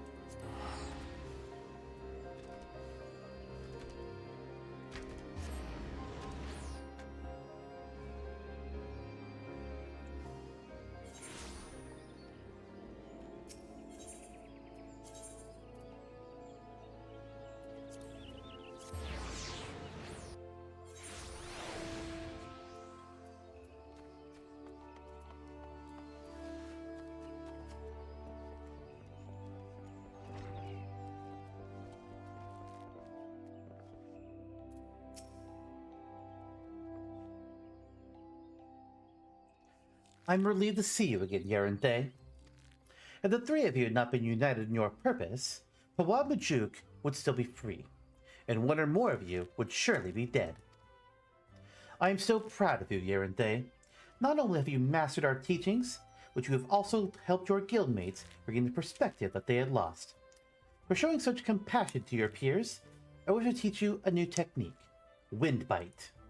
With Wind Bite, you can bring the power of the very air around you to bear against your opponents, and not in the way that conjurers do, although actually now that I think about it, it's kind of similar. Damn. Anyways, your opponents will suffer on long after you have knocked your next arrow. It will serve you well in battle, I am certain. All archers walk the same path here and there, towards improvement and discovery. As long as you have the vision to see the path ahead, you will continue to mature and excel. Yet we all grow weary and lose direction in time. When this befalls you, I have no doubt but that you will find your way back to us. Trust in your eyes, Yaranthe. They will never lead you astray. And for that, we're getting a new skill, Wind Bite.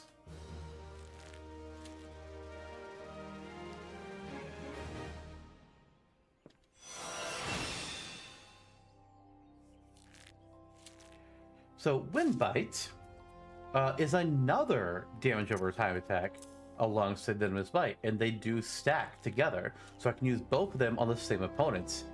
It's very nice. Eventually we'll also get a skill, I forget what its name is called, I think it's Iron Jaws, that we can just use that one, and as long as Venomous Bite and or Wind Bite are currently applied to a target, Iron Jaws will automatically reapply both damage buff or both dots to the opponent, so I don't have to click both buttons. If I let one of them fall off, then I gotta manually do it.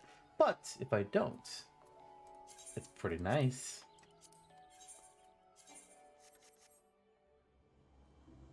Our time as an archer is complete. So let's see what's next for us. A song of bards and bowmen. Guildmaster Lucien wishes to speak to you about learning new skills. Well met, Yaranthe. Would that we had the time for banter, but we're all up in arms here. Yet another Ixali dirigible has been spotted over the 12th, you see.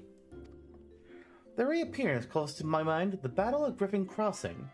Well, I say battle. Most should read that massacre would be rather more apt. Aye. The Ixal dealt us a crushing defeat that day. Right around this time of year, too. More than 2 decades past, I'd say. A humiliating episode in our history. But heaven forbid that we ever forbid it. forget it, rather. Failure is the finest, if not the kindest, of teachers. And few things drive a man better than its sting.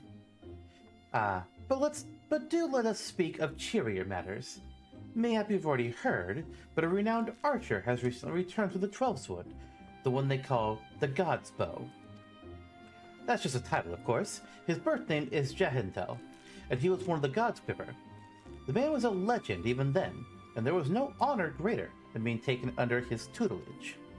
But that's not all there is to him, mind you. Jahentel was also a skilled bard, one of the rare few capable of inspiring others to great feats through song. Upon learning that the God's Bow has returned, dozens of us flocked to him in hopes of training under a legend, yours truly included.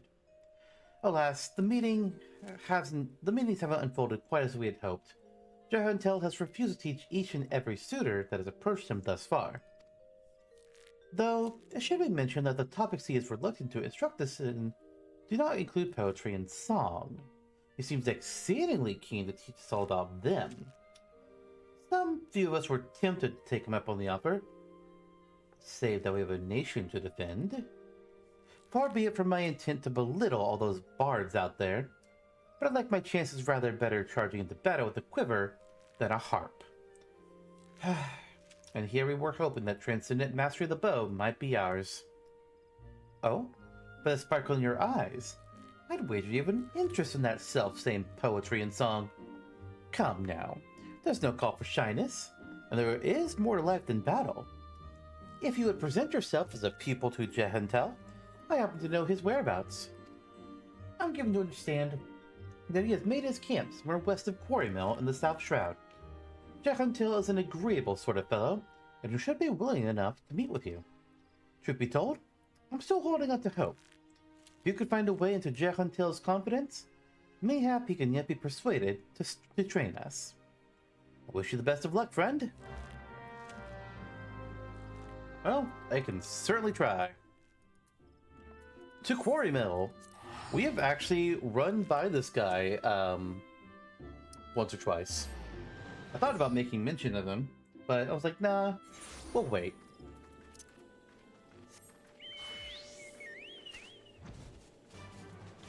I'm also realizing I forgot to take a screenshot of our current hotbar, because when we get our job stone, it's going to do that thing where it's moved, it fucks with all of our abilities. So give me just a moment here. I do apologize. It's going to go weird. There we go.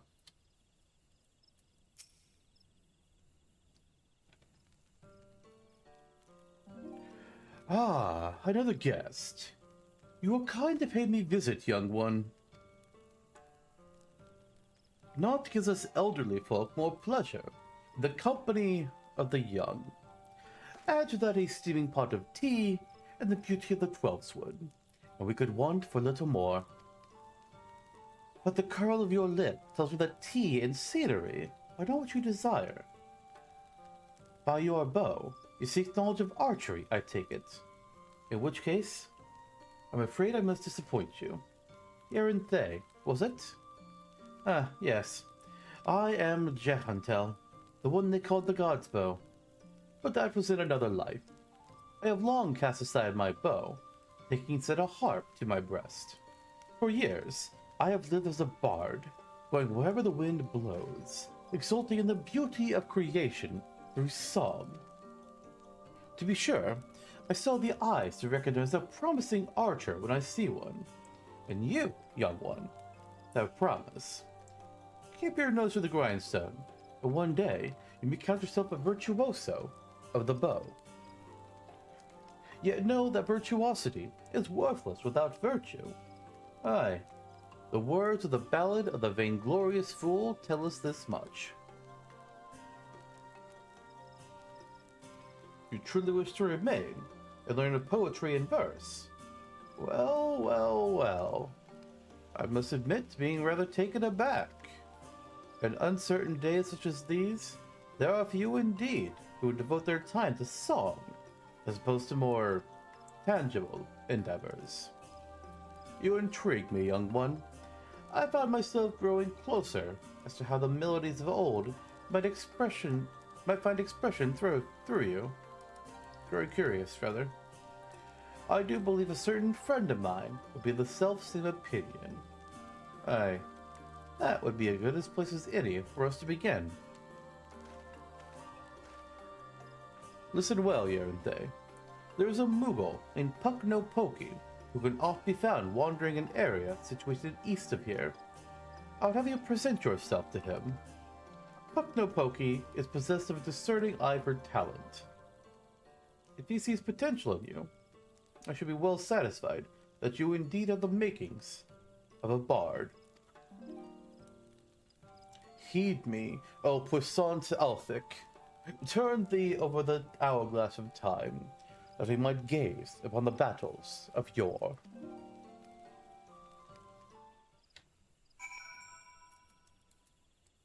Alright.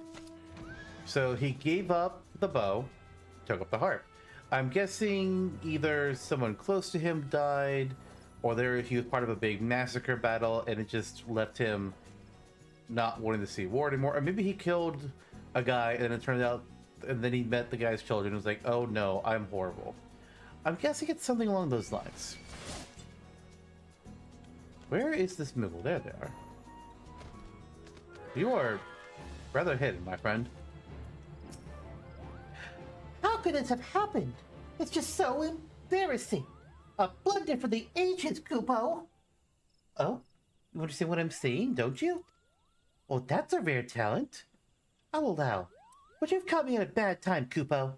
Now, be a good adventurer and show yourself out. Jahantel sent you? Oh. You should have said so sooner, Kupo. You do know that Jahantel is no ordinary bard, yes? His songs can salve your heart and strengthen your resolve. They can banish your fears and fill you with hope. And that's not even scratching the surface. Why, to hear him perform is like bathing in sunbeams, Kupo. I've asked, begged, and pled more times than I care to count for Jahantel to stay and sing in the forest. Only now has he deigned to step foot here again, but he's refusing to sing for us. That's a blatant breach of promise, Kupo. But what's this? Why, you're being resonated with a chord similar to Jahantel's. Perhaps even identical, Kupo. By the 12, this means that things may yet turn out as planned. Why, you might even have it in you to surpass the man. And that's saying a lot, Kupo. Egads, your coming had so excited me, my predicament nigh escaped my mind. It was a charm that I had meant to give to Jahantel, you see. But it was stolen as I napped, Kupo. I roused just in time to espy the thief and attempted to give chase. Alas, drowsiness robbed me of my balance, and I was delayed by this tree. Last I saw that overbold brigand, he, or possibly she, was scurrying towards Taker's Rock, Kupo. Now, I realize we've only just met, but would you mind recovering the charm and delivering it to Jahantel in my stead? Alright. Let's find your charm. It's... oh, way over... oh, there's Taker's Rock. Sometimes when the quest circle is really small, I just cannot for the life of me find it. Alright, Curl Claws, I know you know I'm here, but... oh, okay, good. This little hole is very convenient. Alright, let me get that crate. And back to Puck-No-Pokey we go. Goodbye, Curl Claws. I have no desire to fight you at this time. Have you recovered the charm? I did. You did it, Kupo. Please, you must now deliver to Jahantel. Tell him that Puck-No-Pokey thinks him a cunning rogue, but is excited nonetheless. So excited, in fact, that he cannot help but sing. Oh dear.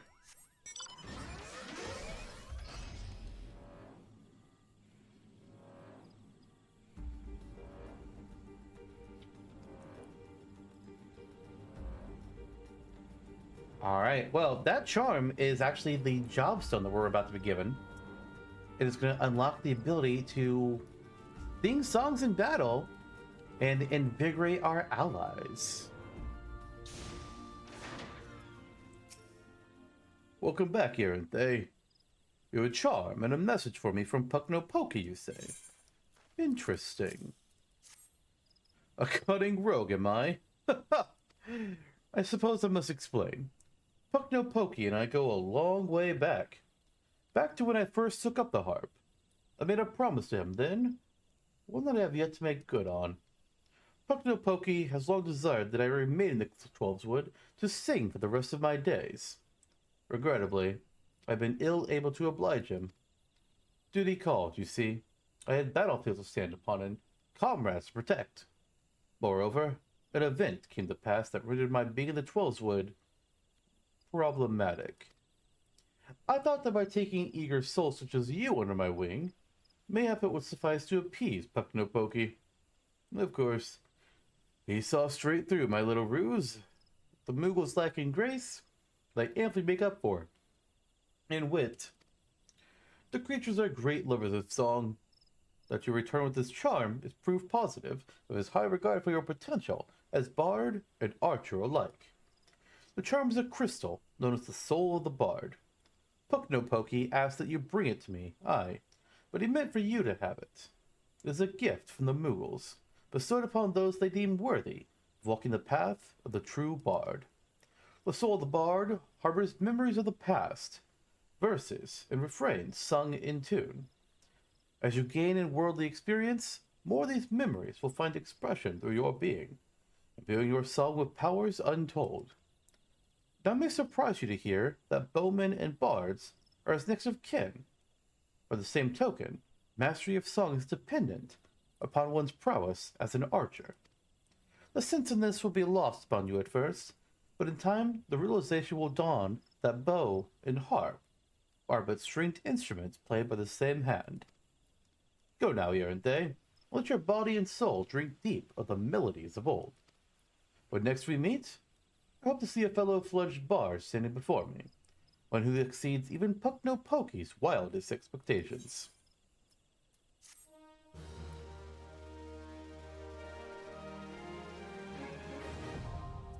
Bard unlocked.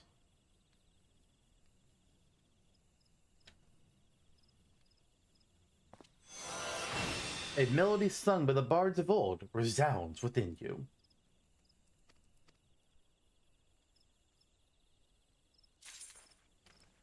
There, what's that second bit of text say? Oh, the quest to learn the action perform is now available from Simpkin.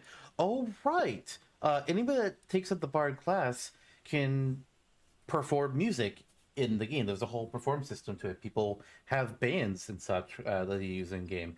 I am not good at that, but eventually I will do that quest so we can show it. That'll be cool. First, though, let us be a bard and fix our hotbar. Every time. Every time. So we did get a new skill, which I will go over here momentarily after I get everything moved around to their proper spots.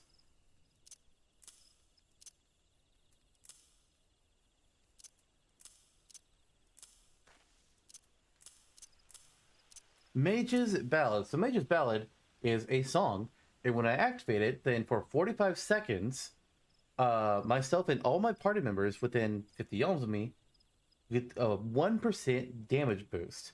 Additionally, as I'm attacking with the skill, I'll have an 80% chance to grant repertoire, which will let me do, which will reduce the recast time of Bloodletter by 7.5 seconds.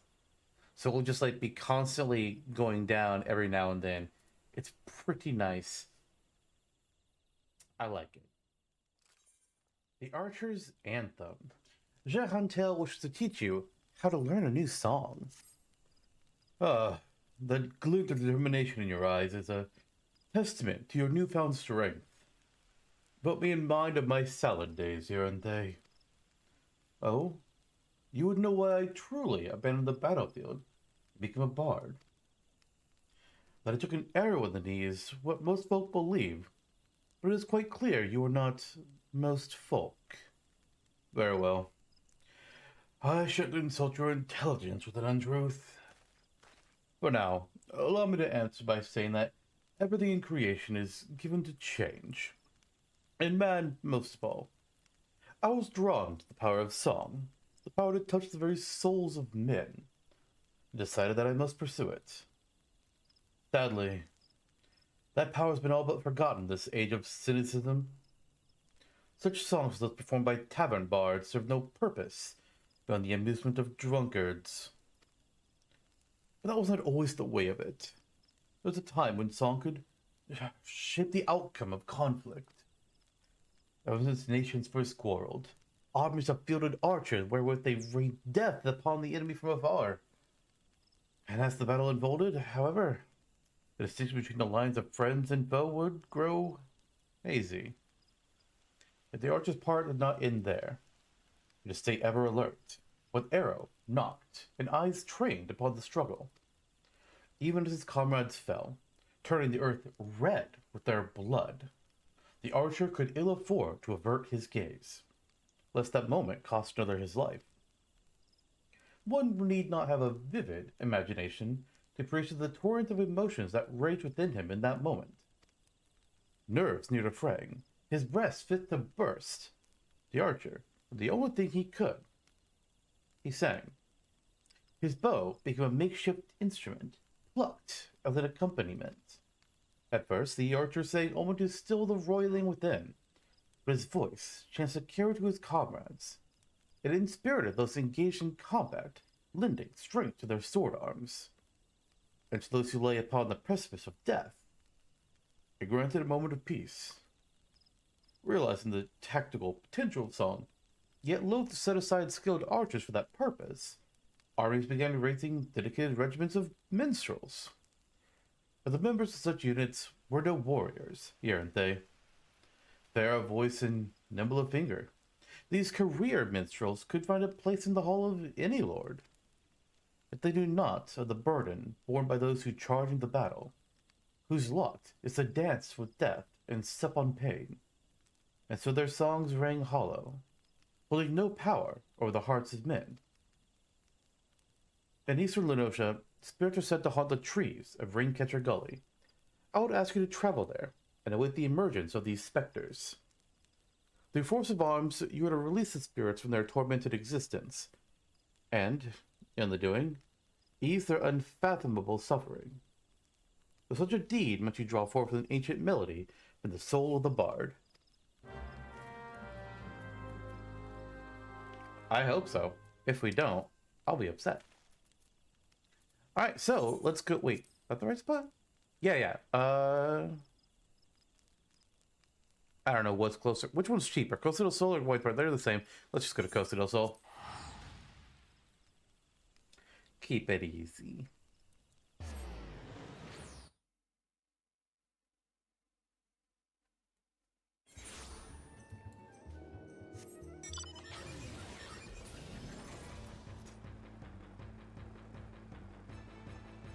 So, we have Mage's Ballad. It's our first song as Bard. And it grants our party buffs. And it also can do things for us. In total, Bard will be learning 2 additional songs. I guess we're at the next one now. I don't know when we'll get the third one. And each of them will provide different kinds of buffs for the party, and we'll give ourselves different benefits. High tier play wants you to use certain songs in certain orders in certain events. I don't know them. I just play. I just play the game. I'm also not a bard main, so it's not something I've really thought about. All right, we got these wandering souls. Let's play Mage's Ballad, and let's start AoEing them down.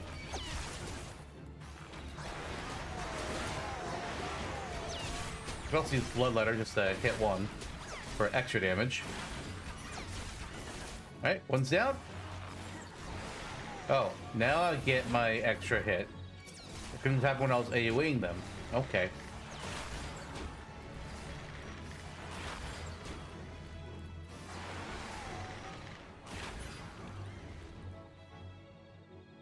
A melody sung by the bards of old resounds within you.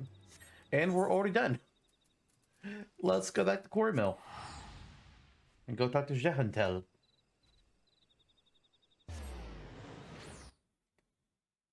I don't remember what the next song does. I like the third song the best. Although, I think, well, I like the first and third. The second one, I don't really get as much out of. And that might just be like a failure of my own understanding. I don't know. Let's see. Welcome back, Irinthe. In your eyes, I see a layer of understanding, of regret, and of futility. And in your heart, it now echoes with the strains of an old song, newly discovered. Embrace this song, as you play it in battle. And as you play it in battle, shall ever more powerful emotions beset and temper your soul. When your stock of tales has grown, pray, return, and regale me with stories of your adventures.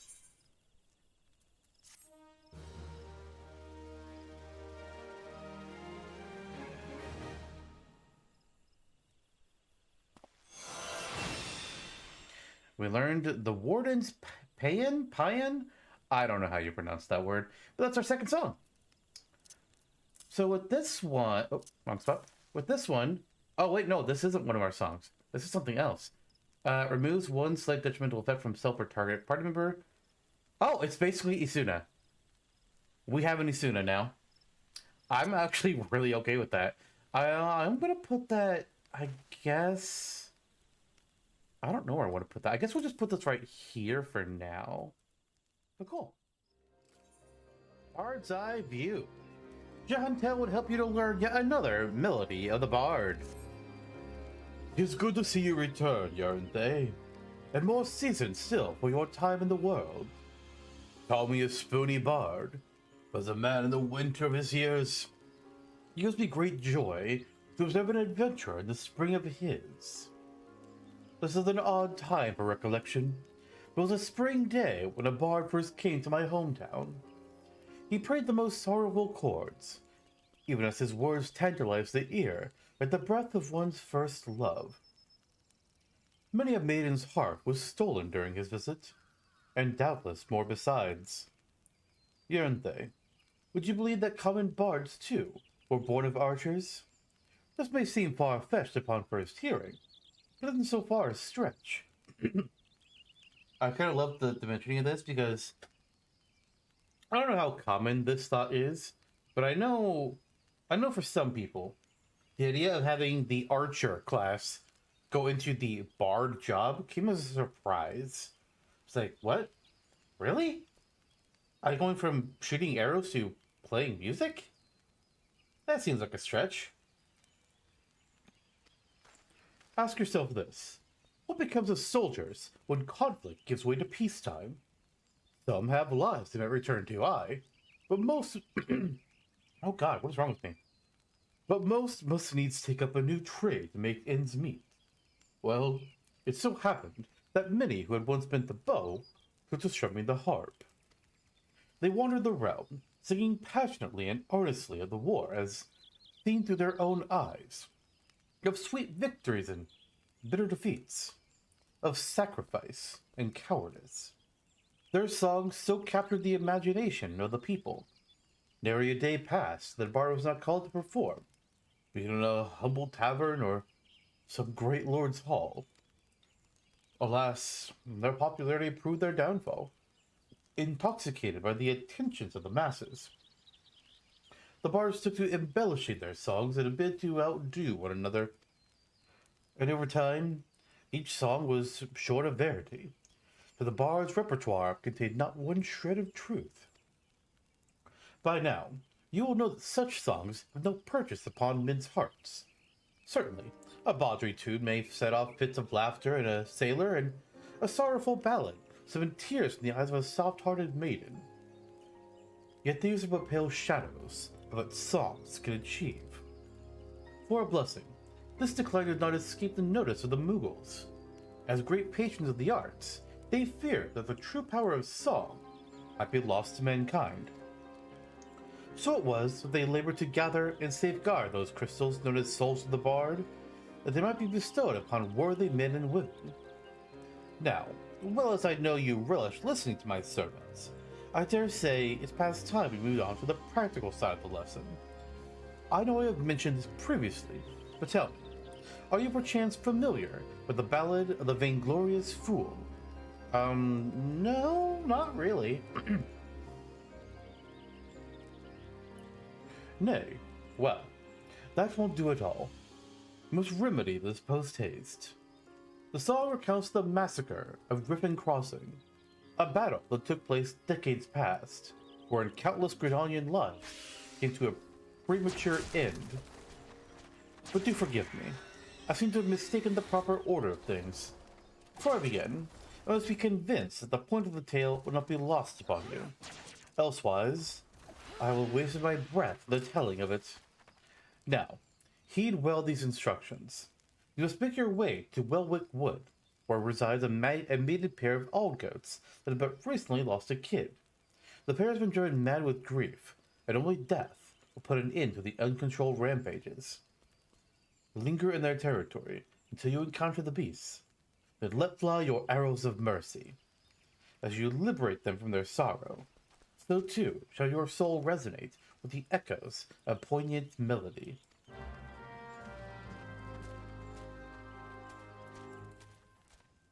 Welwick Wood, that is in, oh wow, Eastern Thanalan. Alright. Actually, wait, that connects to somewhere the Black Shot? Does it connect to us? Oh my god, it connects to us. We can just fly there. Hot damn.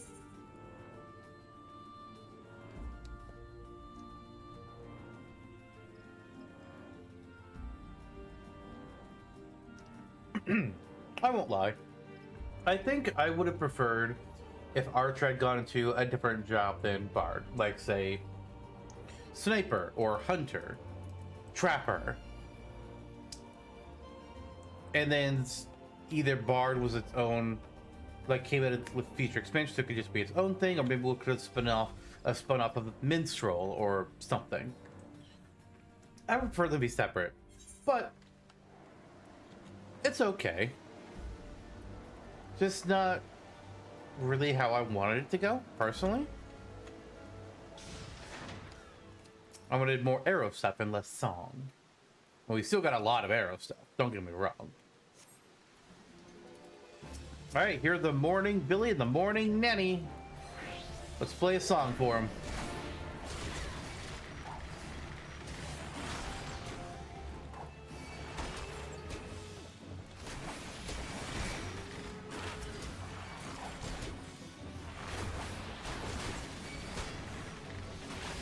I don't know why I'm doing AoE when there's bandits here. It's really quite silly of me.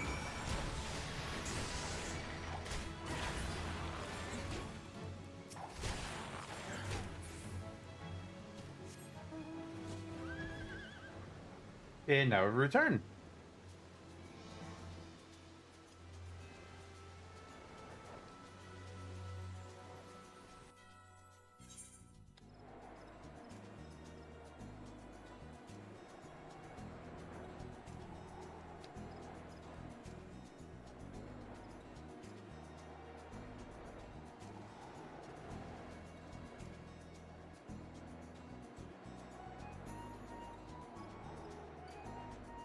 Oh, no, that's not it. Hi, Rhea. Bye, Rhea. I was going to say hi to our white mage teacher there. Feels like it's been a while since I got to talk to her. We've saved the world since then.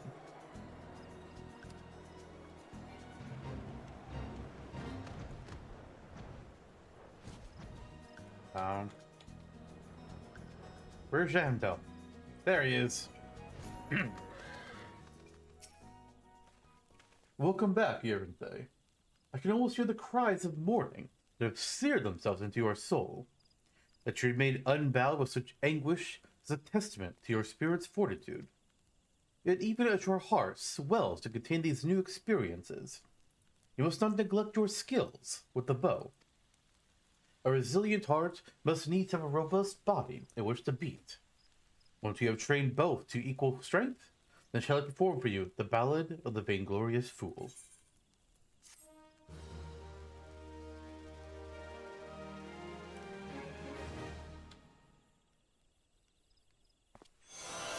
You hear a faint voice carried on the winds of time. Link. Anyways, we may not have learned the Ballad of the Vainglorious Fool, but we did learn Army's Paean, which is our second song. And this one grants a 3% direct hit rate buff to self and all party members in 50 yawns for 45 seconds. We also get an 80% chance to grant repertoire, which can just trigger when the hell ever. I don't know like how often like it triggers a chance for this, but for each stack of repertoire, actually, is it? Yeah, you can have 4 stacks of this, and for each stack, you reduce weapon skill cast time and recast time, spell cast time and recast time, and auto attack delay. Goddamn, by 4%. I don't know if that's just me or if that's everybody in my party as well that has Army's Paean. I'm honestly not sure, but yeah, song number 2. Doing it the Bard way. Jahantel ascends to sing for you the Ballad of the Vainglorious Fool. Oh.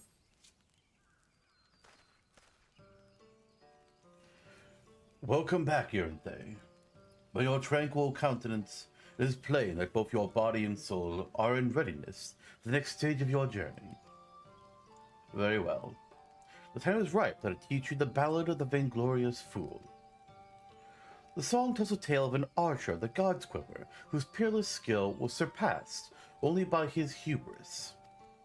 Alas, that hubris led to the annihilation of his entire regiment at the battle which has come to be called the Massacre of Griffin Crossing. Is this what happened to you, Jahantel? I have a feeling. Standing guard in dead of night, an archer wearying of the sight, drunk on pride and starved of glory, forsook his post to claim victory. 10 yawns the archer crept, when shrieks rang out once his comrades slept. For he was not there to see the knives, nor to ring the bell and save friends' lives. Tell me, Yurnthe, what lessons can we learn from this tale? Don't abandon your post, period. Unless you gotta piss, and you gotta do what you gotta do. But hold that thought. What your tongue claims to understand interests me not. As before, I'd sooner have you demonstrate the fruits of your learning with bow in hand. This time, however, is for the pleasure of my company. I would have you escort me to the Gilmore ruins in the North Shroud. It is there that some few fallen for the massacre of Griffin Crossing have been laid to rest. Pray, honor this place of remembrance with a bouquet of lilies. Heed me, O puissant Althic. Cast thee back the reins to the firmament, that we might gaze upon the battles of yore.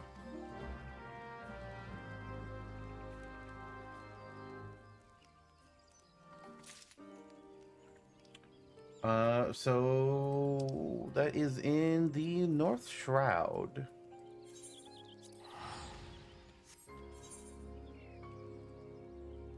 Get out of here, Cat Trap. You're not my problem anymore.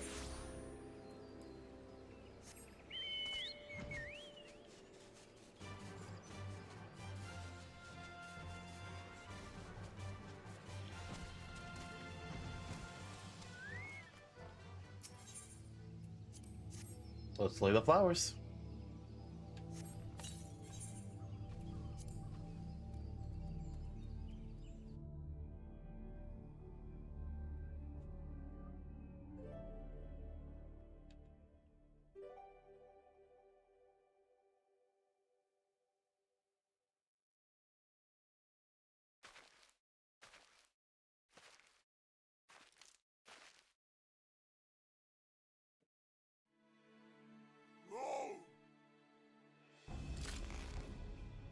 Here we van.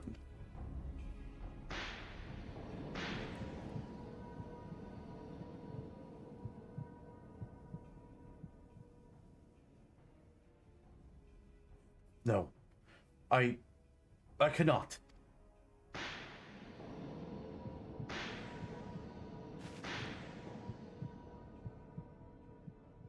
Why?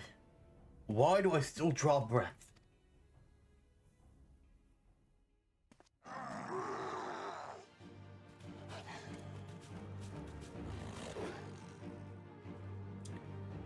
Trauma.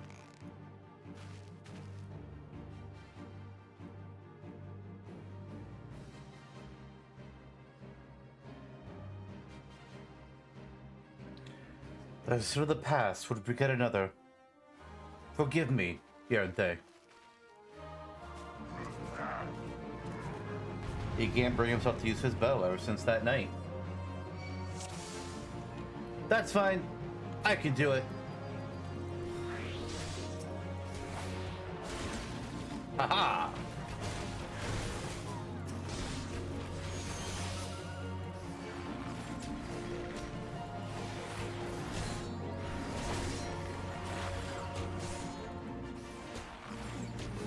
Alright, more coming. I'm gonna throw my dots on him now.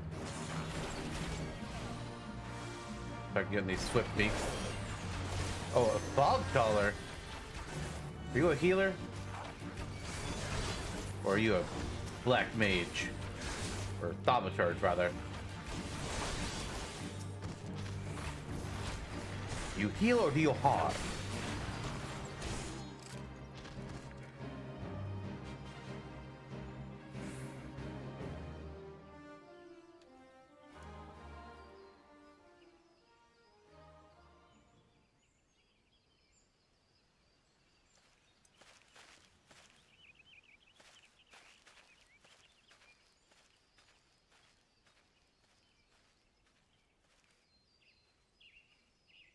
Johantel?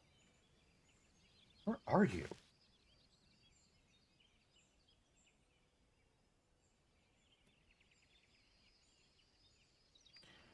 As you have doubtless noticed, I am no longer capable of wielding a bow. I, whom they call the God's Bow. I had hoped that the years would take the edge off the memories, but I hoped in vain. Absolution does not come so easily. Heed me well, Yaranthe, for I shall reveal all to you. The man sung of in the Battle of the Vainglorious Fool, whose hubris doomed an entire regiment. He and I are one and the same. Being no stranger to the bow, you will know that the archer's role in battle is that of support. His charge is to thin out the enemy line, that his comrades might gain ground in the field of battle.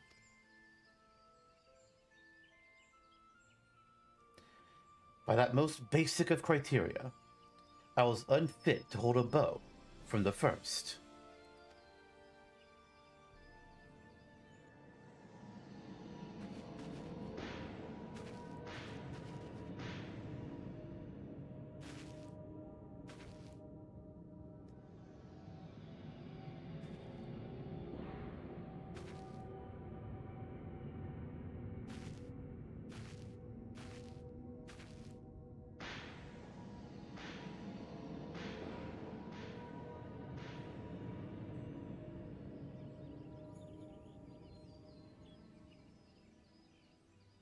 In my pride and lust for glory, I sent countless souls to a bloody grave, good men and women all, with loved ones and bright futures awaiting them. I lost the will to live that day, becoming an empty husk of a man, tormented in sleep and wakefulness, both by the memories of my crime. But the gods were not without mercy.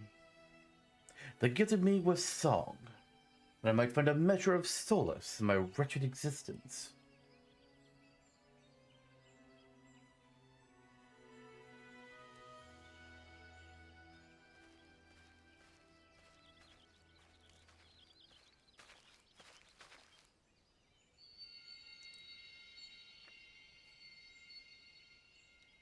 A new melody resounds within you, I see. Though this outing was rather far departed from what I had in mind, that it still bore fruit gives me comfort. On that note, let us conclude the lesson. I dare say, I have no cause to worry that you will repeat the selfsame mistake as the vainglorious fool. Aren't they? I will be alone for a while. Take yourself back to camp. I shall make my own way there presently.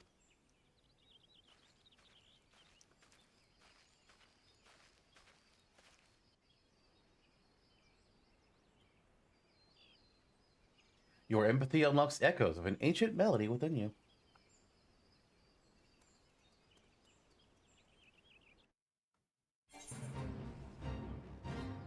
Fuck off, Fate.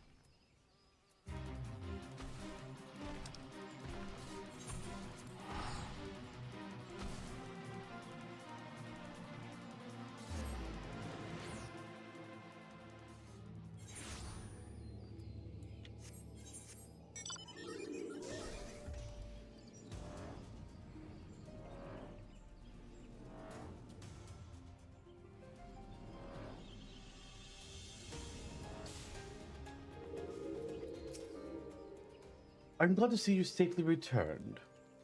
Though I rasped my voice hoarse through the saying of it, I cannot tell you enough times how much I regret dragging you into such danger. And yet, there is more I would ask of you. If you would do me the kindness of lending your ear, then pray, speak now.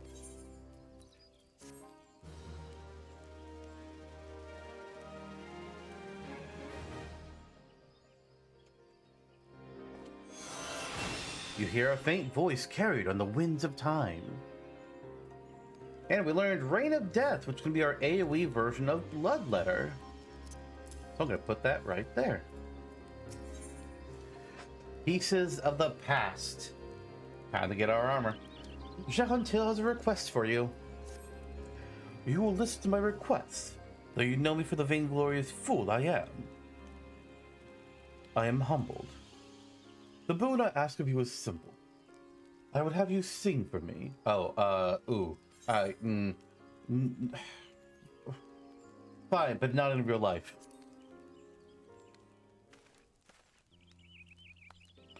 A heartfelt performance, masterfully delivered. You have come far in such a short time, my young apprentice. Hearing your song this day, I am convinced that you are well on your way to surpassing me as bard and archer both. Soon, there may not left for me to impart to you. Iranthe, you have proven yourself worthy of the consecrated garments worn by the true bards of old to honor the keeper. I speak of the choral attire. The attire was entrusted to me when Puck-no-Pokey and I first met, deep within the Twelveswood. The Moogle and I traded scarce more than a handful of words when he proffered to me the attire, along with the soul of the bard. At that time, I knew not the true power of song, and so declined the gifts. But Puck-no-Pokey would not be denied. For all his good humor, the Moogle can be as unmoving as a rock. The attire chooses the wearer, not the other way around, he insisted, and I found myself yielding to his will.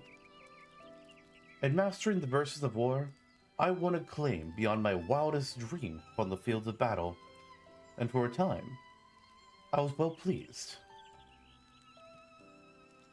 Alas, my lust for glory knew no bounds, the consequences of which you are already aware. It was in the wake of the massacre of Griffin Crossing, stricken with guilt. I wanted not more than the earth to open up and swallow me whole. I had lost the will to live, but I was too craven to end it myself. And so I took to wandering aimlessly, in search of a place to die, far away from the judging eyes of men. Disillusioned with the power of song, I committed an act of folly. I scattered the choral attire across the realm. If truly the attire chooses its wearer, I challenged, then let it find its way back to me. Determined that I would not be proven wrong, I went to great pains to ensure that the attire would never again see the light of day, and the pieces now rest in places of peril. Being the proud fool that I was, it never crossed my mind that mayhap another was meant to don it. I would entrust the choral attire to you, Yerinthe, but as you can see, you must needs brave the dangers to claim it. I shall mark its whereabouts on your map, I can afford you no further aid beyond that. I am deeply sorry that my folly of years past has entailed this burden upon you. But Altic works in mysterious ways. In his wisdom, it may be that he has set this trial to test your spirit. I mean not for my sentiments to encumber you, but I am convinced that you were the one chosen by the choral attire. But pray, do not take that as license for complacency. Trials wouldn't be called such if they failed to tax one's ability. Stay ever on your toes, Yernthe. I would have you return whole of body and bearing the 4 parts of my sundered raiment.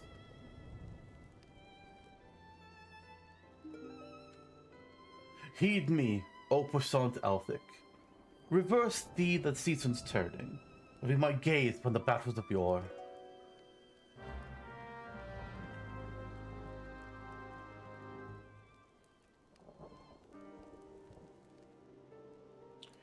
Alright, well, Halfstone, Earthskith, Rabbone's Push, and Gold Leaf Dais. The closest one, oh, Earthskith right there. Yeah, I was about to say, that's gotta be the closest one, because hey, that's in the Shroud. I'm guessing Gold Leaf Dais is the one that's in the East Shroud. Because Rabbone's Push should be Northern Thailand, and Halfstone is Eastern Lenosha? Western? Whichever one has the Sahagin. I don't remember. Anyways, let's go get our bard attire. I'm pretty sure we won't be able to wear the hat. Oh, fuck off, kid.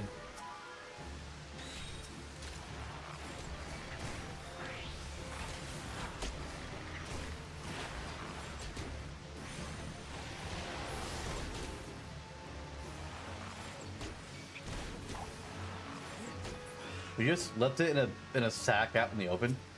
Anybody could have taken this. And we get the coral ring bands. I actually like how these look.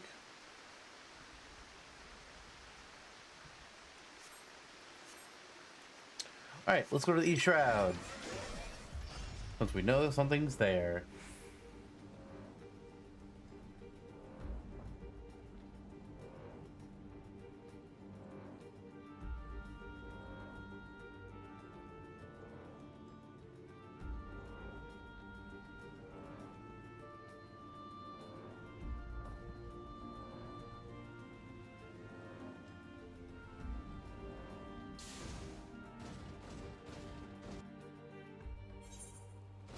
Okay, where is it? Oh, wow. Okay, all the way back in the Sylphlands. Jesus. You really went out of your way to hide this one, sir. I mean, I guess Earthskith or Earthsout, whatever they'll fucking call it. Earthskith, it says it right there. That isn't exactly a peaceful place either. But deep in bad Sylph territory? Come on, man. Where'd you put the other ones then? Halfstone's definitely going to be in Sahagin territory, but how deep in? And then Rabbone's Push, I'm not entirely clear of that surrounding, certain of that surrounding area. I know there's a mine there, or in that area, but don't know the exact geography.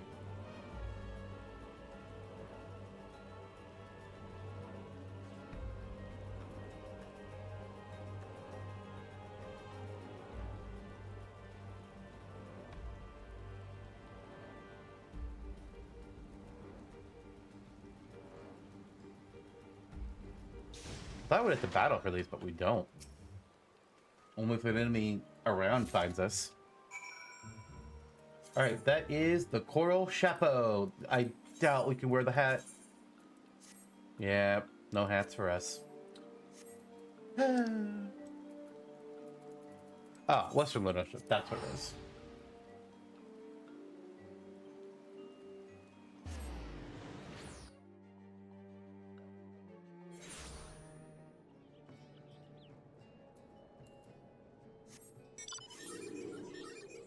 Oh, it's not that far in at all. It's just right by Nov's Clutch.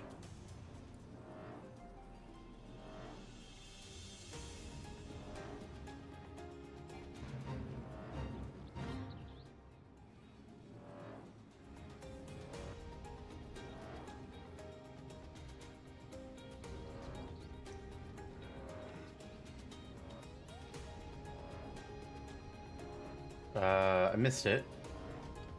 Where the hell is it? Ah, here we go.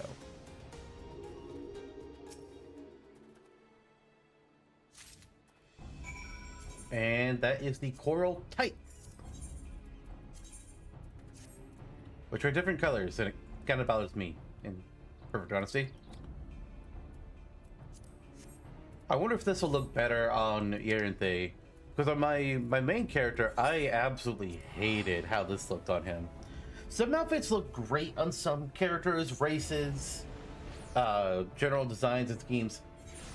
Some look absolute dog shit on a different character.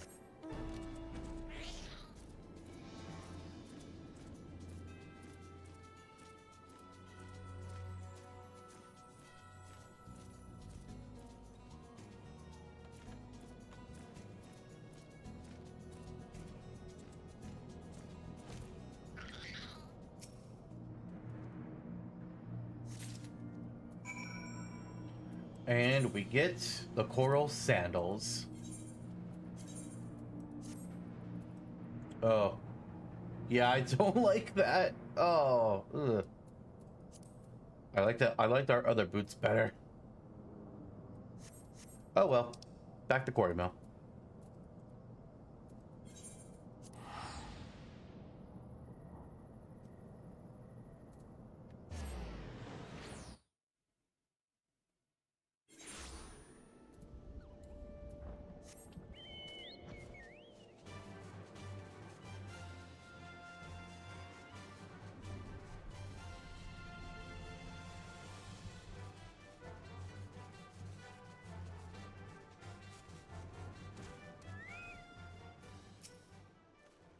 So, you returned. Sound of body and mind, I trust. And you bear the full part of the coral attire. I knew you for the true owner of these garments ere I heard your song. Since the day we met, your determination has reminded me of much that I have lost, and would have again. I have at last settled my heart on a matter that has plagued me for some decades. When my preparations are complete, you shall know of my decision. Until then, may your song lift the spirits of your allies, and your arrows the hearts of your foes.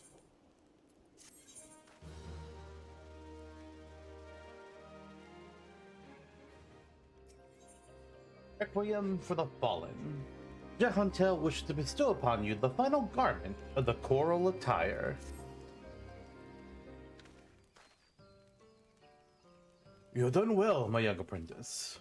Returning with the coral attire, you have reaffirmed my faith in you. I see no further reason to withhold from you the existence of the final piece in the set. The piece that has brought us together. Listen well, Yerinthe. When I put down my bow, I vowed never again to set foot in the Twelveswood. That I now forsake my oath is for no other reason than to impart my knowledge to one who would succeed me. Lest you wonder why I should deem that so important, permit me to relate to you an event which brought about a great change in me. My most recent journey had taken me to Ul'dah, where I found myself ambling through the marketplace early one morn. Browsing the wares on display, mine eyes were met with a relic from my past, a piece from the coral attire that I had discarded decades before, countless miles away.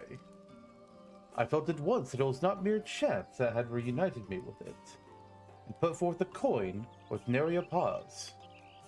Holding the garment in my hands, I resolved to find a worthy heir to my legacy. Alas, no sooner had I arrived in the Trollswood than I found myself mobbed by archers, seeking to hone their skills. Amongst those who came, not a one showed the least interest in poetry and verse. Sorely discouraged and regretting my decision, I made the straight camp and leave the Trollswood once more, never to return.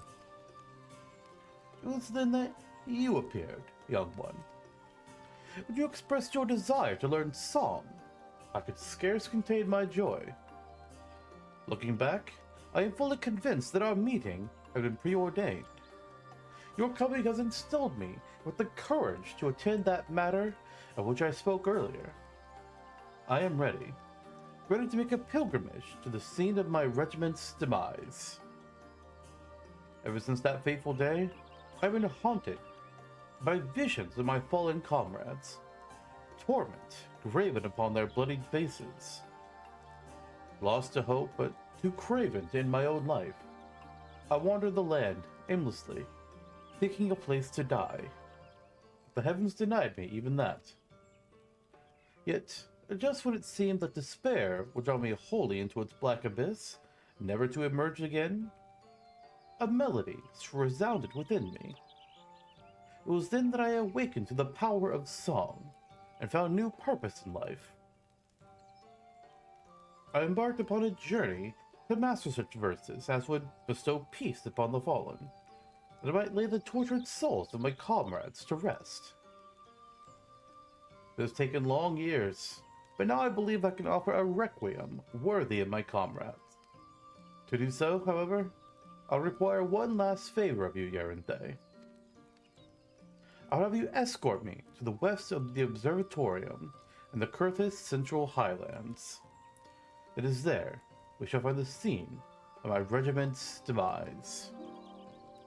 Your presence kindles within me a courage I had thought lost. I would have none other by my side as I undertake this privilege. Now, as I enter the most daunting stage of my life. Once you arrive, I ask that you pay your respects with another bouquet of Nymea lilies. When my regiment is sung, or when my requiem is sung, you shall have the final piece of the choral attire. Heed me, O puissant Alphic.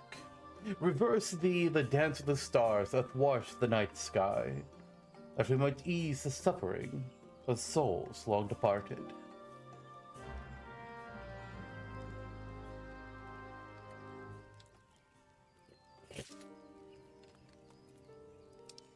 All right then. To Kurthis!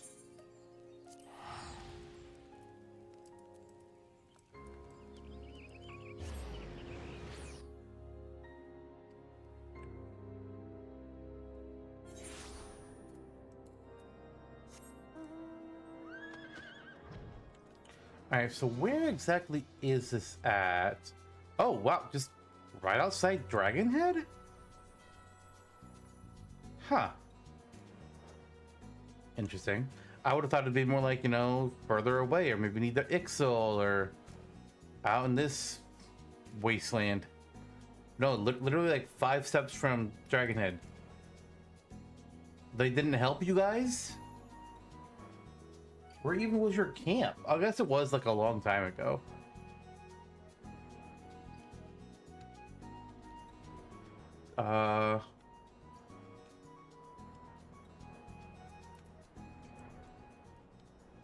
Oh, over here.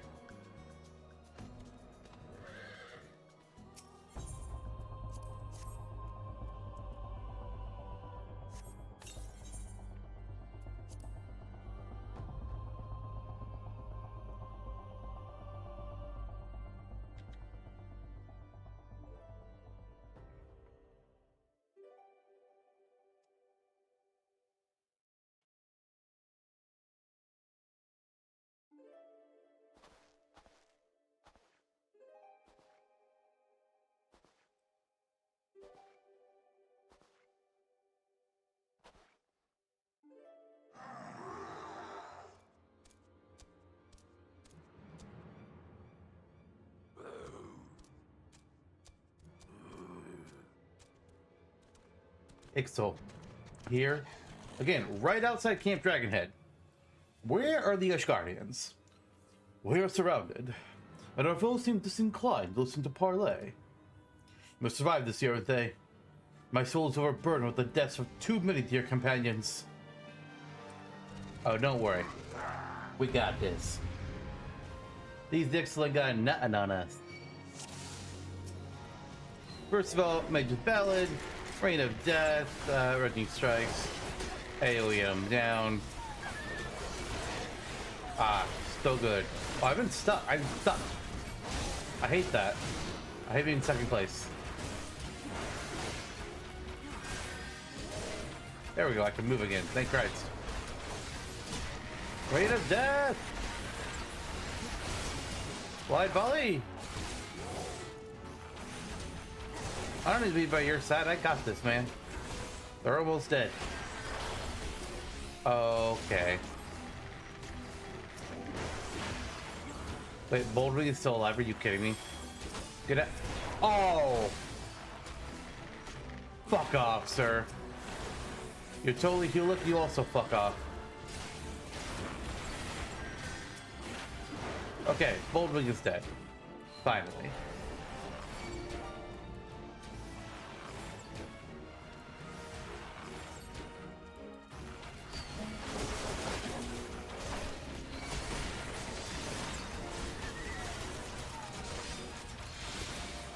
Oh, is the boss gone? Yeah. All right, we did it. Wait, one of them was for our Green Company hunting log. Wow. It's incredible. Aren't they? Without you, I'd not be standing here this day. I thank you from the bottom of my heart. Forgive me, my friends. I've kept you waiting over long.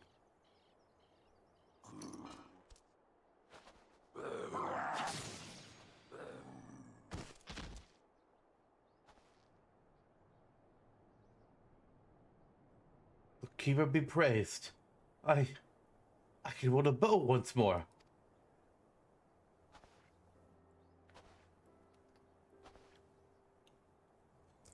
It was you, young one, who helped me to remember how. I had known this for some time, but your presence is as a salve for the wounds of my soul. Your coming has delivered me from the nightmares of my past. My worthy successor, to you, I entrust the final piece of the choral attire. Don it, and go forth to fill the hearts of men with courage and purpose. Though the seasons may turn, bending a man's back and dimming his eye, as long as there is life, there's reason to hope. Thank you, Yerente, for showing me the truth of this.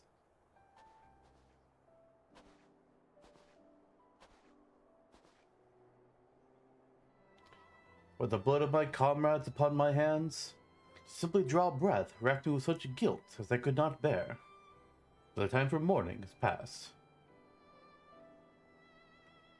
I shall take up the bow once more, and lend what aid I can to the gods' quiver. In fighting for those who yet live, I do my fallen comrades the greatest honor. For those who yet live.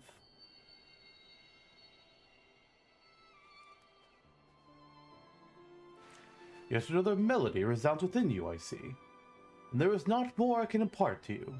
As equals, let us together give praise to life and all the joy that it brings.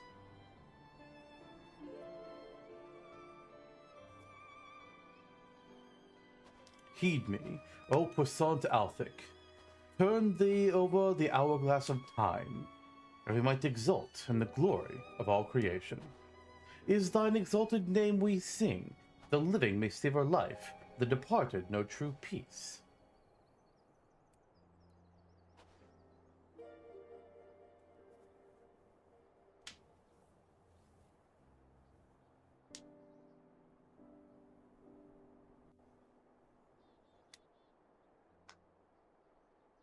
Your compassion unlocks echoes of an ancient melody within you.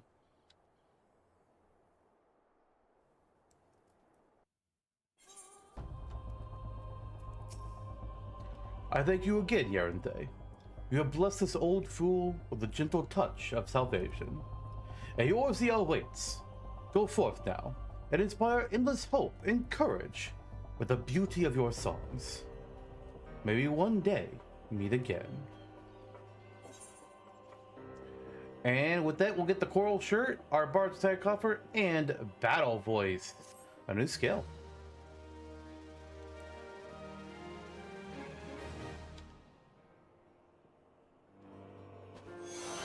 You hear a faint voice carried on the winds of time. This concludes the Bard quest for Final Fantasy XIV, Realm Reborn. In order to undertake the next series of quests, you must first meet the following requirements. You must have completed the main scenario quest before the dawn. Once you have done so, the next bard quest will be available from Jehuntel. Alright, so Battle Voice increases direct hit rate of self in all nearby party members by 20% for 20 seconds. We're gonna put that there.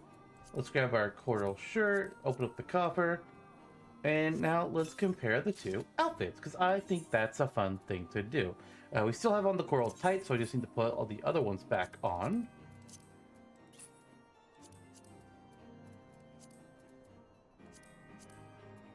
Oh. What? Oh, that's the coral shirt. Wow, that's not what I expected it to look like. It's kind of basic. Even though we can't wear it, here's the coral chapeau. So let's see now what we'd look like with the upgrade. Our chapeau doesn't change us. The sandals are just a different color. I mean, it's all really just a different color, but oh, I actually kind of prefer that. I actually like the silver armbands better. Although, well, that's for my main character. Maybe I like the gold better on this guy because he's already so pale. And then the bard shirt. Yeah, this definitely does look a lot better on the Erenthay than it does on my main, like by far. On my main, I hate this outfit. But on the Erenthay here, not bad.